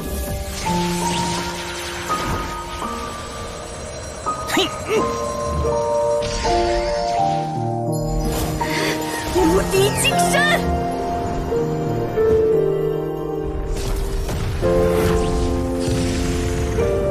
啊，金身。哼，好强的能量波动，难道？垂死挣扎，在无敌金身状态下，你们阻止不了我，也永远得不到我的魂环魂骨。想自杀？那要看我答不答应。第6魂技，永恒之创。很可惜。我的第6魂技无视一切物理防御，说是武魂，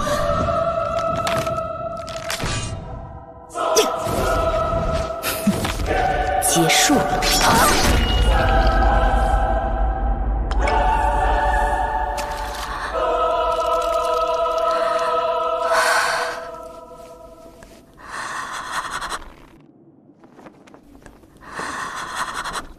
我的小五，你一定要活下去。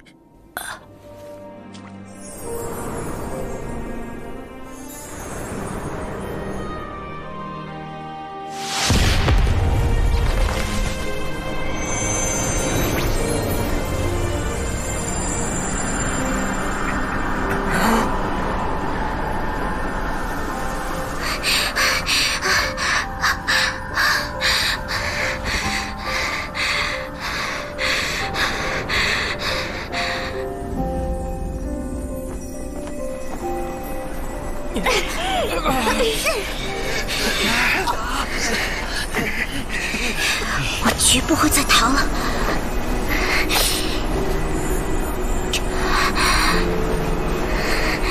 哥，答应我，一定要活下去。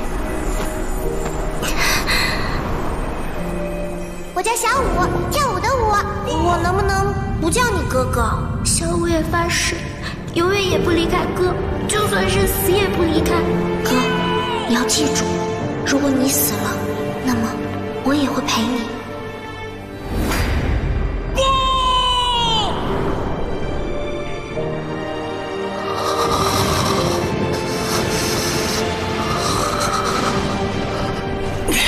可恶！小舞，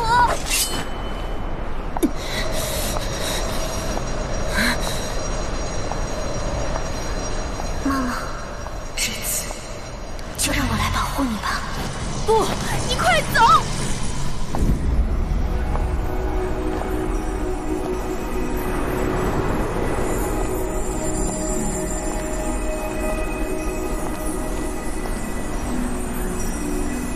你们母女果然一样愚蠢。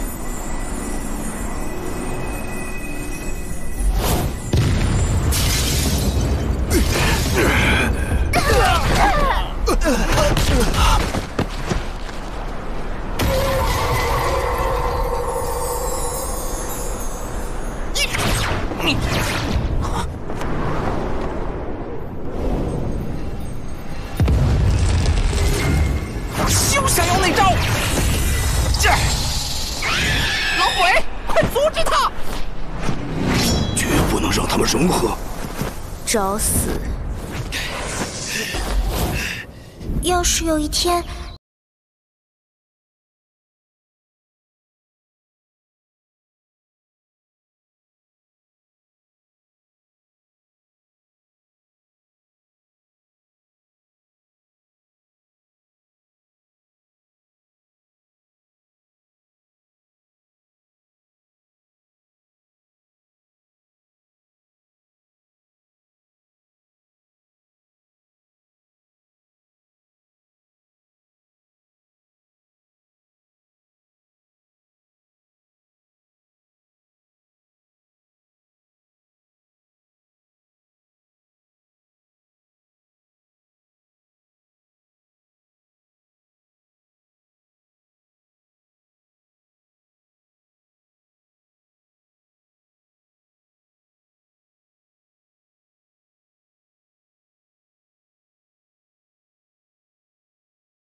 爸爸，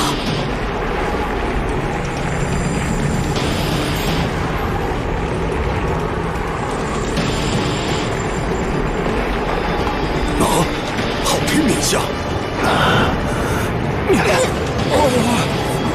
不愧是昊天斗罗。唐昊，教皇殿前，岂容你放肆！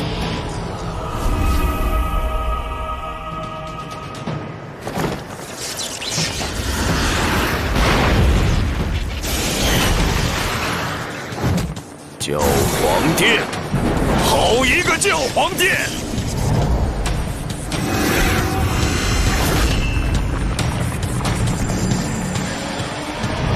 看清楚，这才是真正的昊天真身！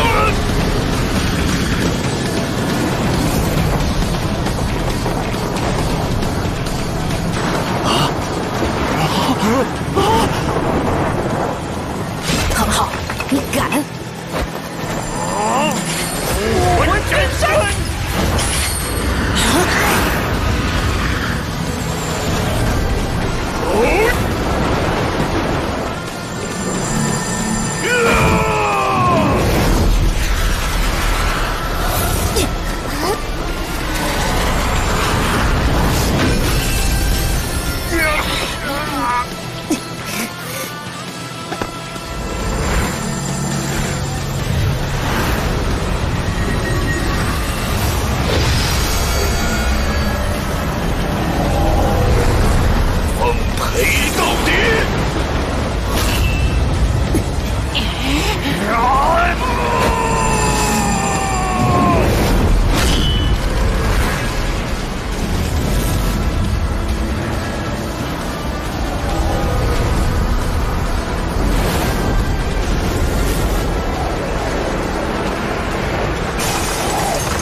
武魂殿欠我的债，总有一天我会全部讨还。大师，弗兰德，你们教导小儿多年，大恩不言谢。唐某欠你们。小三和小五被他带走了。武魂殿7人迎击，竟只是伤了唐昊。唐昊那一锤，攻敌所必救。他攻击的并不是教皇，而是武魂殿象征之一的教皇殿。七宝真身。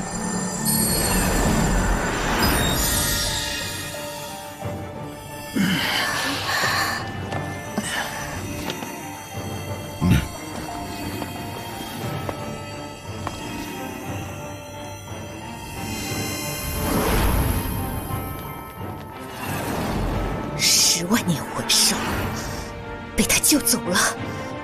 教皇冕下，不用追了。唐昊终究还是唐昊。这些年，我一直拼命苦练，终于达到了封号斗罗。可面对唐昊，气势上却远远不及。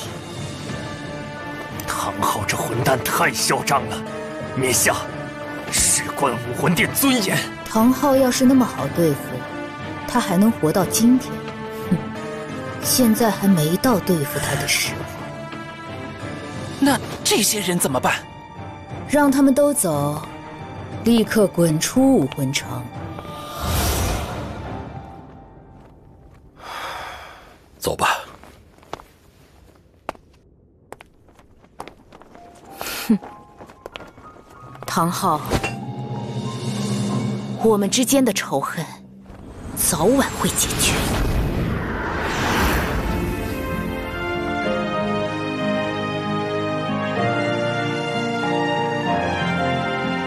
三哥他爸太强了，我决定了，以后他就是我偶像。今天如果不是唐昊及时出现，恐怕我们一个人也离不开这里。宁宗主，您将蓉蓉带走吧。比赛结束，孩子们也都毕业了。您也看到了，现在我们得罪了武魂殿，以后的日子恐怕不好过。既然已经毕业，是该回家了。弗兰德院长，请。七宝琉璃宗永远是你们的朋友。宁宗主，不知我可不可以加入七宝琉璃宗？当然可以，非常欢迎你。原本打算比赛结束后，将宗门规矩告诉奥斯卡的。你们中任何人想加入七宝琉璃宗，都欢迎。哇！多谢宁宗主好意。我和竹青是星罗帝国人，出来几年了，想回家看看。你呢？我也算了吧，我和三哥一样，都喜欢自由，想先在大陆上转转，以后可能回学院帮我老师。嘿嘿。没想到你小子不愧是我的弟子。你们很优秀，无论到哪里都能有所功成。不论什么时候，七宝琉璃宗的大门都为你们敞开。人生有聚有散，大家不用太难过。真舍不得大家，以前训练的时候，总觉得时间过得好慢好辛苦，现在回想，跟大家一起训练，可真幸福。是啊，没想到一转眼就要分别了。小怪物们，虽然你们每个人都有自己的生活和未来，但史莱克永远是你们的另一个家。院长，院长。可惜小三和小五不在，不知道他们现在怎么样了。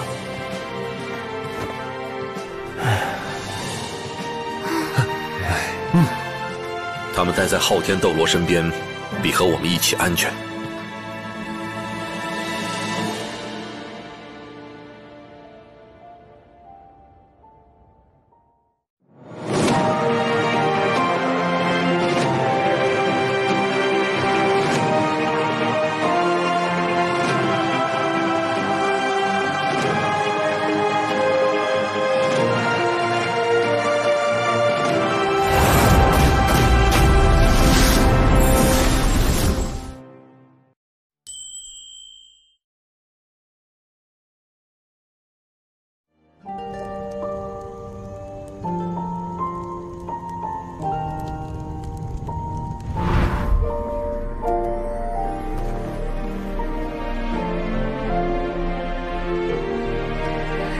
乖孩子，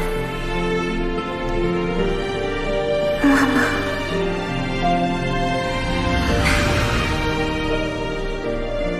妈妈，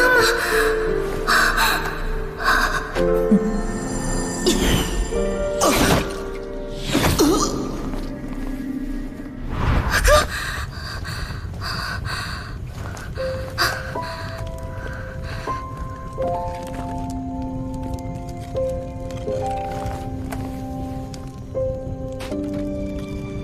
这就是三哥的父亲。你醒了，谢谢你。不用谢。从一个魂师的角度来看，我应该将你圈禁起来，等到唐三需要的时候，再将你杀掉，将你的魂环和魂骨给他。但是，从一个父亲的角度来看，我会是另一种选择。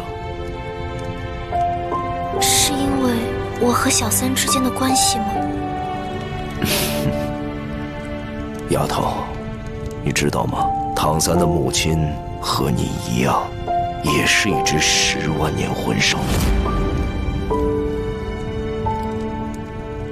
你应该走了，你留在小三身边，对他只会有坏处。你反对我们在一起吗？不，我为什么要反对？当初的我不也是这样选择的吗？只不过，我和他妈妈在一起的时候，我魂力已经超过了70级，你们现在的级别太低了。至少三哥的父亲不反对。走吧，回到你应该去的地方，那里你才是最安全的。当初，我自认为已经足够强大，可我和小三他妈妈的结局依旧是个悲剧。同样的悲剧，我不希望在我的孩子身上看到。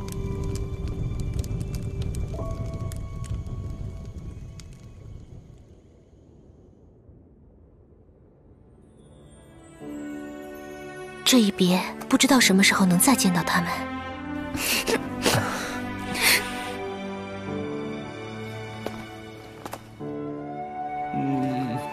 不如我们定个5年之约吧。5年后的今天，大家回史莱克学院重聚，如何？好主意。好，那就5年之约，无论风雨。嘿嘿，你们都要好好保重。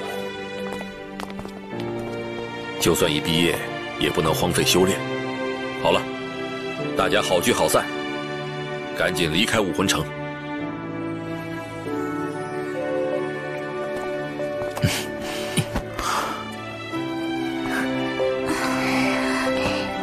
弗兰德院长，我们先告辞了。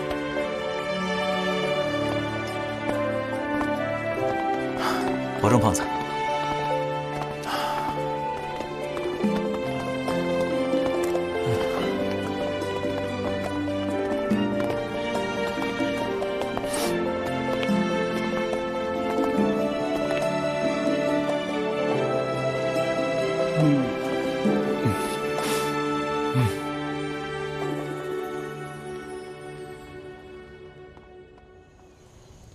能不能等他醒了我再走？他醒了，还舍得让你走吗？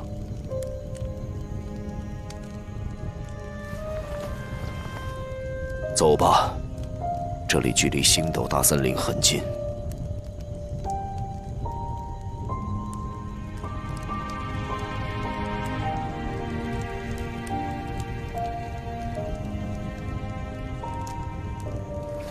你是第一个为我梳头的男人，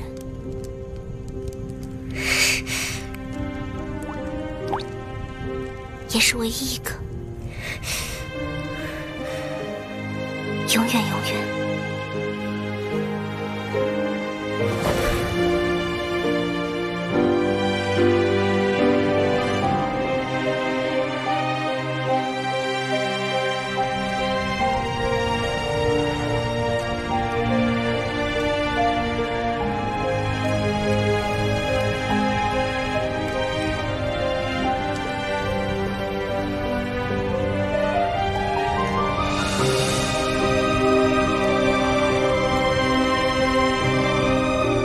人又如何，兽又如何，兽的感情反而更加真挚。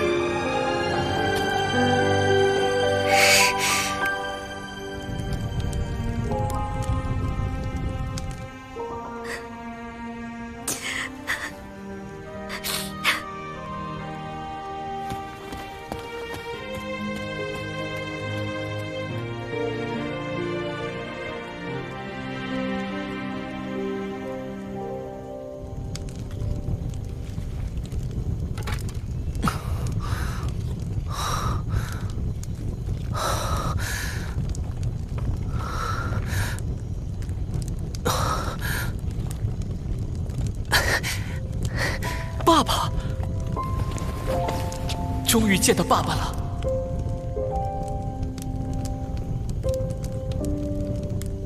坐下。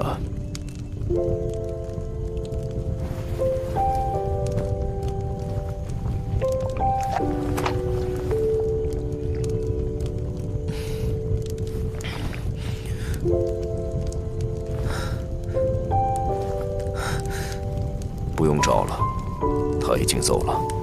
走了？小五为什么要走？因为他必须走。我只问你一个问题：以你现在的情况，能够保护他吗？我……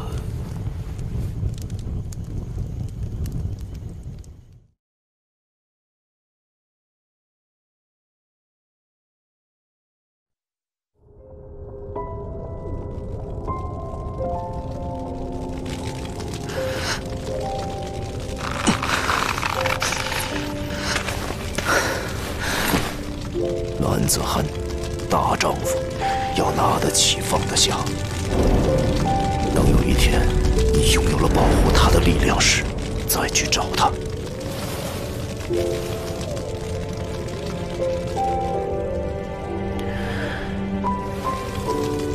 小三，你恨不恨我将你抛下这8年时间？我不恨。为什么？因为您是我的父亲。我的生命是您给的，子女永远没有怪罪父母的权利。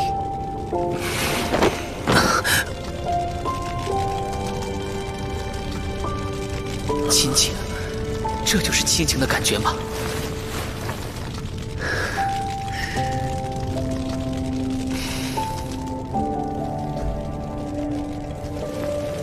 我知道你有很多问题要问我。那天你用出气魂真身时，你听到的声音是我的。听，手力，回魂。还有很多事情，你现在还不需要知道，因为你还没有知道的能力。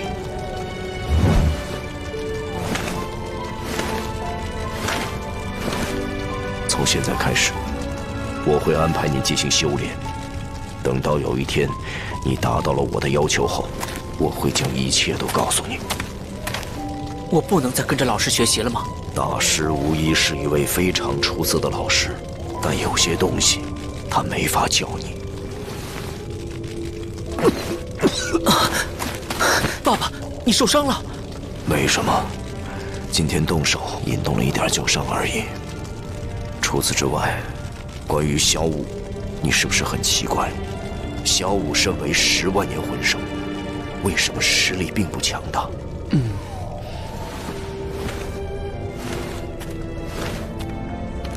魂兽从出生开始修炼，分为10年、100年、1000年、10000年和10万年5个级别。魂兽修炼到10万年，他们的地位就像封号斗罗在魂师中一样。但是，这个时候他们面临着2条路选择：一条是按照现状生活，不过却最多只能活1000年，1000年后必然会死亡；而另一条路却是一条冒险的路，那就是化形。化形？没错，化形成为人类，因为在所有生物之中，人类是潜力最大的种族。所以化形为人类后的魂兽，需要几乎从零开始修炼。如果能突破100级大关，那么就能永生不死，成为神一般的存在。那魂兽岂不是都会选择化形？魂兽修炼比我们人类修炼不知困难多少。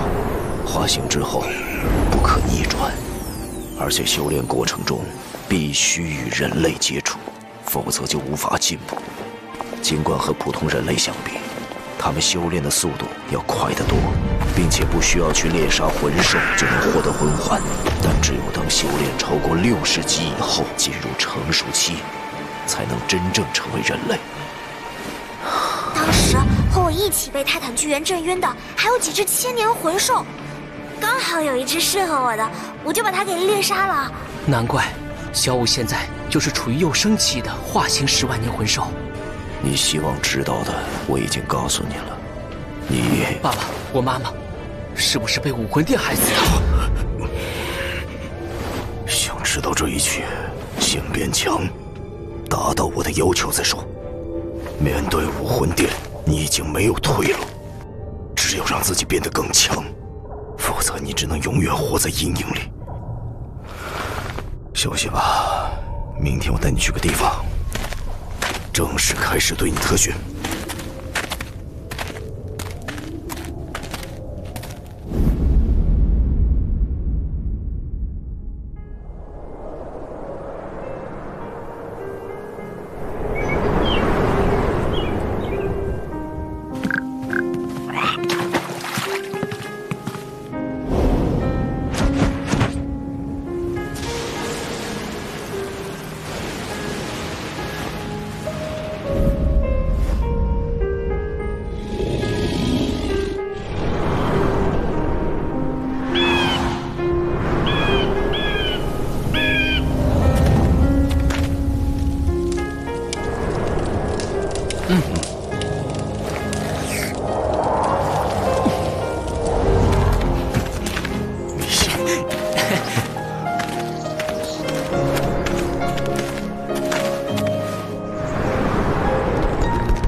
奥斯卡，像你这样年轻有为的食物系魂师，是我们七宝琉璃宗不可多得的人才。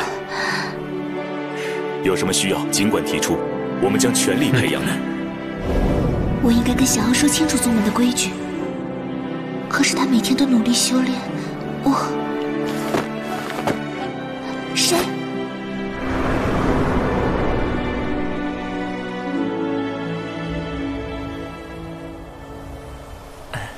蓉蓉，是我。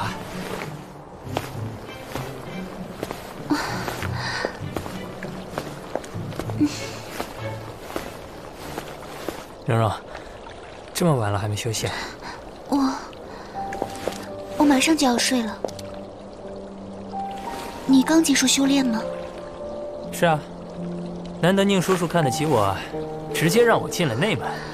里面除了宗门的直系弟子，就是特别优秀的外籍魂师，我可不能输给他们。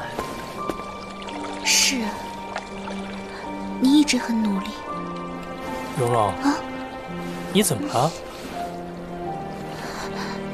刚修炼完，我给你做了一些点心，你尝尝。喜欢的话，我改天再给你带。早点休息吧，我先回去了。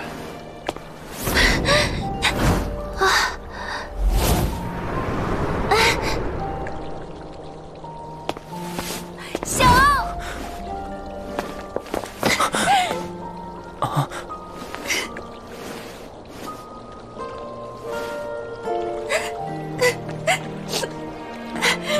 你为什么要对我这么好？蓉蓉，你是我最爱的人，我不对你好，对谁好呢？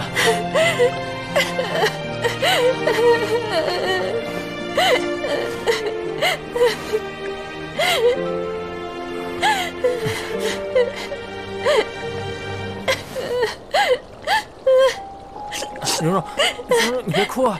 到底发生什么事情了？告诉我，只要我能做到，一定帮你。你知道吗？我们是不可能在一起的。说什么？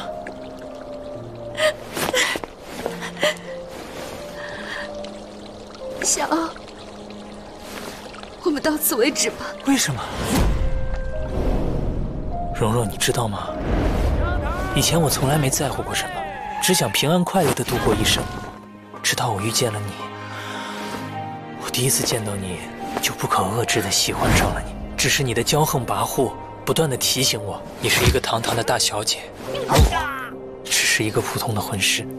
但是你慢慢地改变了，变得温柔，惹人怜爱。你的身影深深地烙在了我的心里。当我确认你心里也有我的那天，你知道我是怎样的心情吗？哪怕拿100块魂骨来换，我也绝不会交换那一刻的感觉。为了将来能和你在一起，我拼命修炼，哪怕再孤独再痛苦，只要想起你的笑容，我什么都不怕。我发现我真的爱上你了。每当你遇到危险，我能挡在你身前的时候，我都觉得很幸福。你别说了，小欧，我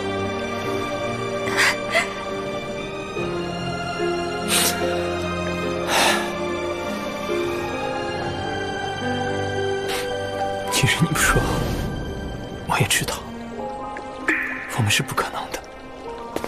未来，你是七宝琉璃宗的宗主，我就算再努力，也永远不可能和你比肩。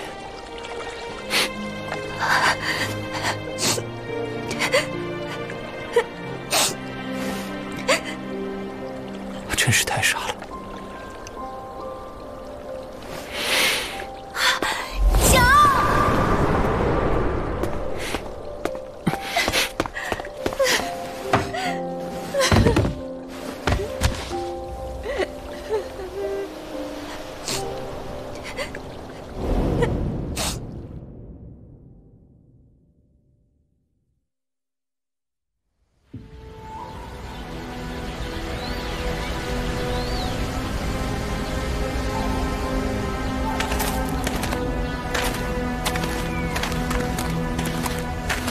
好美，群山环抱，万灵叠翠。外附魂骨恢复了吗？经过半个月的路程，已经恢复了。未来2年里，这里将是你生活、修炼的地方。2年？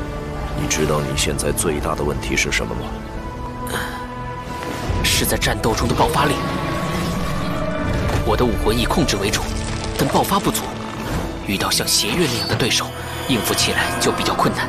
不错，你的控制力已经相当出色，就算还有缺陷，也是蓝银草本身的缺陷。但你不用着急，等你获得了第5魂环后，会根本性的改变。以后你自然会明白。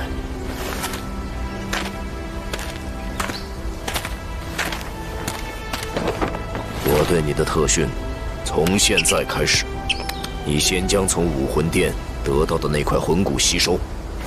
这块魂骨应该是武魂殿给那3个年轻魂师中最出色的那个女魂师准备的。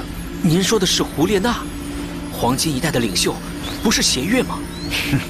当然不是，妖媚胡列娜才是主导。比比东更是将她当成下一任教皇来培养。原来如此，还好我的紫金魔瞳能克制她的妖媚，否则……开始吧，先与她融为一体，全心全意去感受她。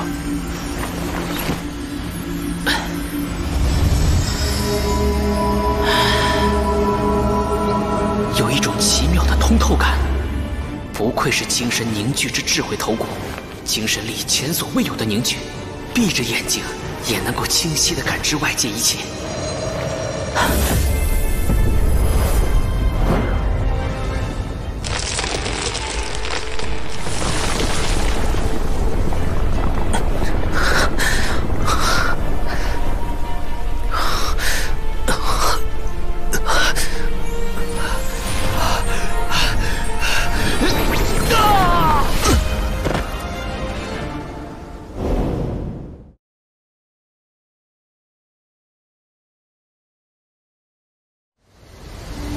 魂骨之所以比魂环更加珍贵，除了不容易得到之外，更重要的原因则是吸收魂骨没有魂力限制，就算只有1级魂力，也可以吸收10万年级别的魂骨。小三身上竟然产生出了一丝精神波动。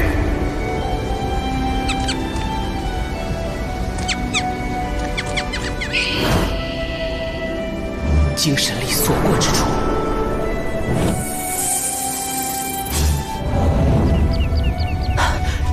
，100米之内，所有东西都无所遁形。孩子，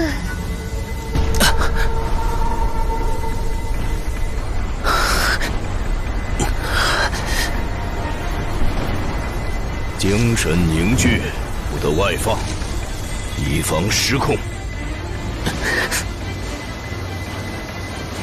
好险！瀑布后面似乎有什么在与我的精神力遥相呼应。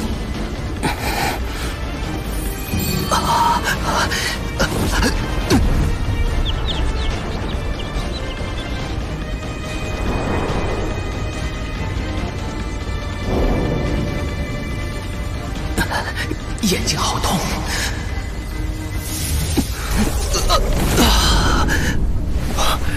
小三。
紫金魔瞳与智慧头骨两强相遇，两相辅助。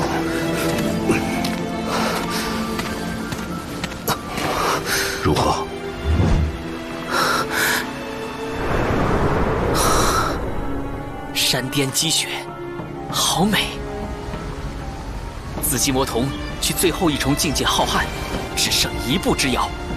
你能看到200米高的山巅，小三，能否告诉我你眼睛光芒是什么？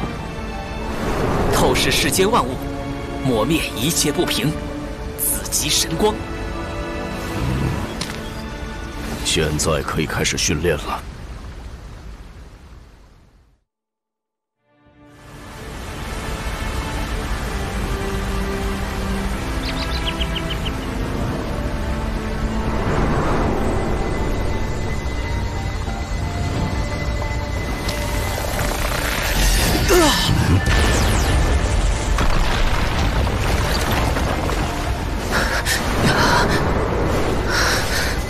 从攻击后的状况判断，紫极神光是一种单点穿透式攻击，攻击力集中，破坏力也极其恐怖。攻击时精神力剧烈消耗，魂力却消耗不大。果然，不发动攻击时，精神力消耗很慢。看来这个技能主要靠精神力驱动，精神力输出越多，攻击效果越强。这些光点是我的精神力，竟然比从前提升了至少100倍。八柱魂骨给了我全新的战斗能力，而智慧头骨则让我的精神力突飞猛进。小三的精神力竟然已经接近普通的魂斗罗级别。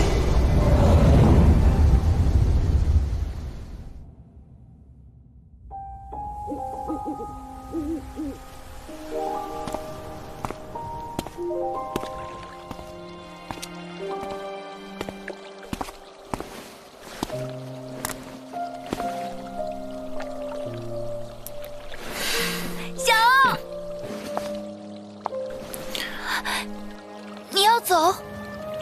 我知道我配不上你，又何必留在这里？不，我是爱你的呀。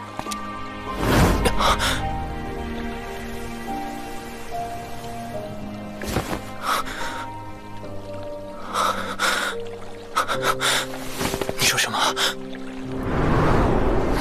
刚开始，我的确没把你当一回事。可我渐渐发现，为了我，你付出了所有，你所做的一切，也在我心里刻下了烙印。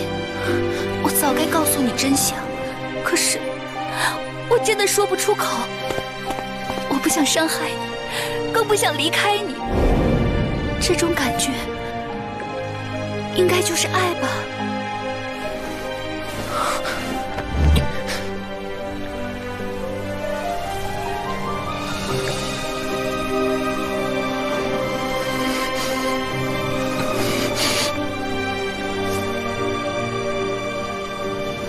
为什么说我们不能在一起？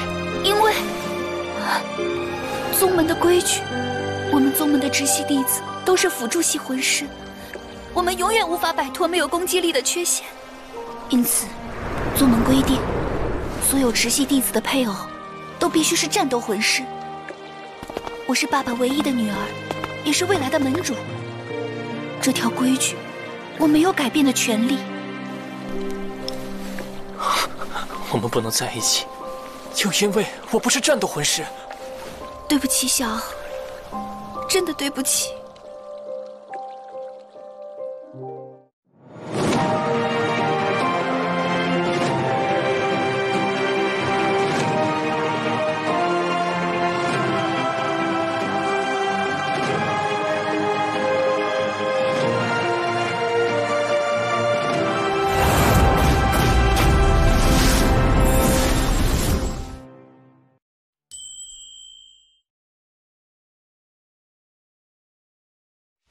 我暂时封住你的魂力，方便对你进行特训。在瀑布下有一块凸起的原石，站上去练习我教你的锤法。乱披风锤法。什么时候你能完成9981锤，并且丝毫不乱，第一阶段特训就结束了。已经第4天了，别说练习锤法，我甚至没能在原石上站稳过。瀑布的水流冲力如此庞大，如果没有这柄锻造锤，恐怕……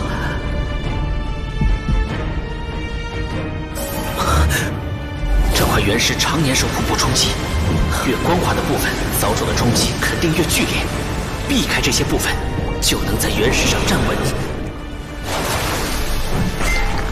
鬼影离踪，利用鬼影离踪的特性，卸掉水流的冲击力。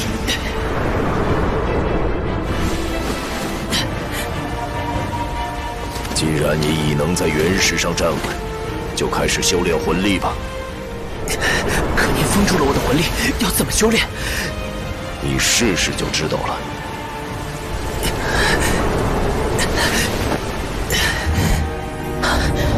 原来如此，虽然不能使用玄天宫内力，但修炼却不受影响。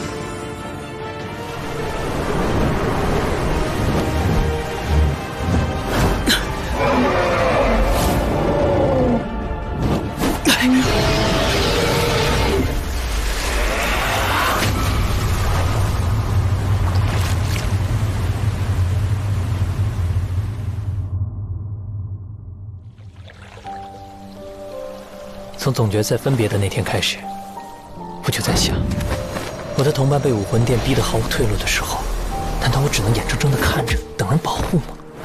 现在，我的目标终于明确了。七宝琉璃宗希望直系弟子能拥有强力的保护。没错，我只是一名食物系魂师，我现在做不到，但并不代表永远都做不到。蓉蓉，你愿意等我吗？10年。等我10年，10年之后，我要是还没回来，你就嫁人吧。如果我成功了，一定会回来找你。10年后，你风华正茂，只要我不死，我就会成功。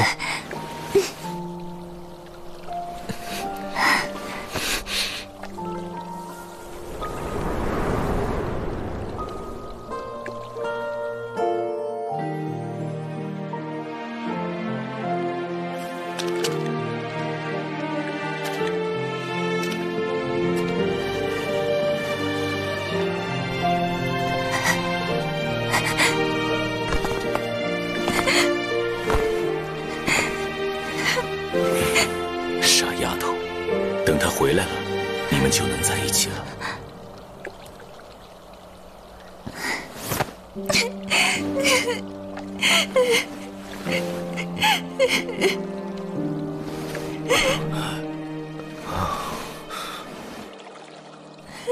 或许奥斯卡的天资比不上唐三，但他隐藏在心中的坚毅却不输分毫。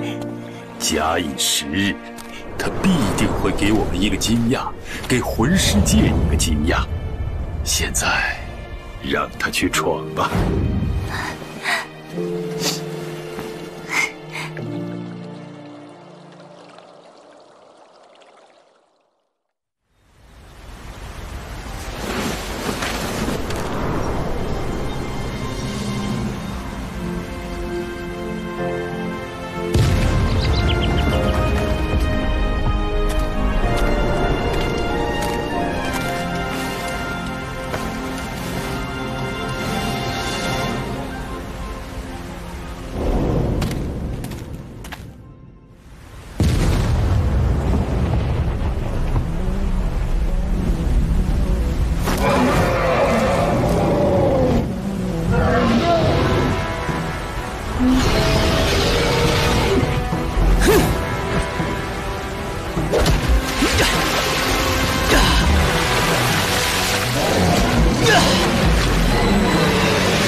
81锤。当年我用了足足半年时间，才完成81锤，而小三竟然只用了3个月。你做得很好，不过你还要做得更好。接下来用它来练习。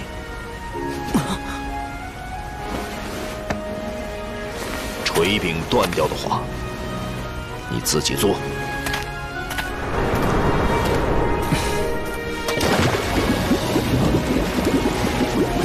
这是怎么回事？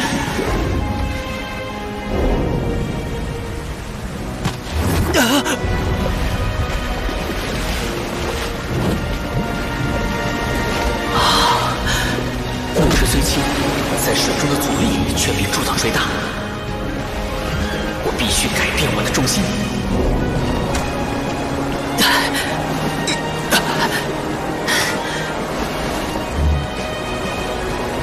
果然如此，乱披风锤法。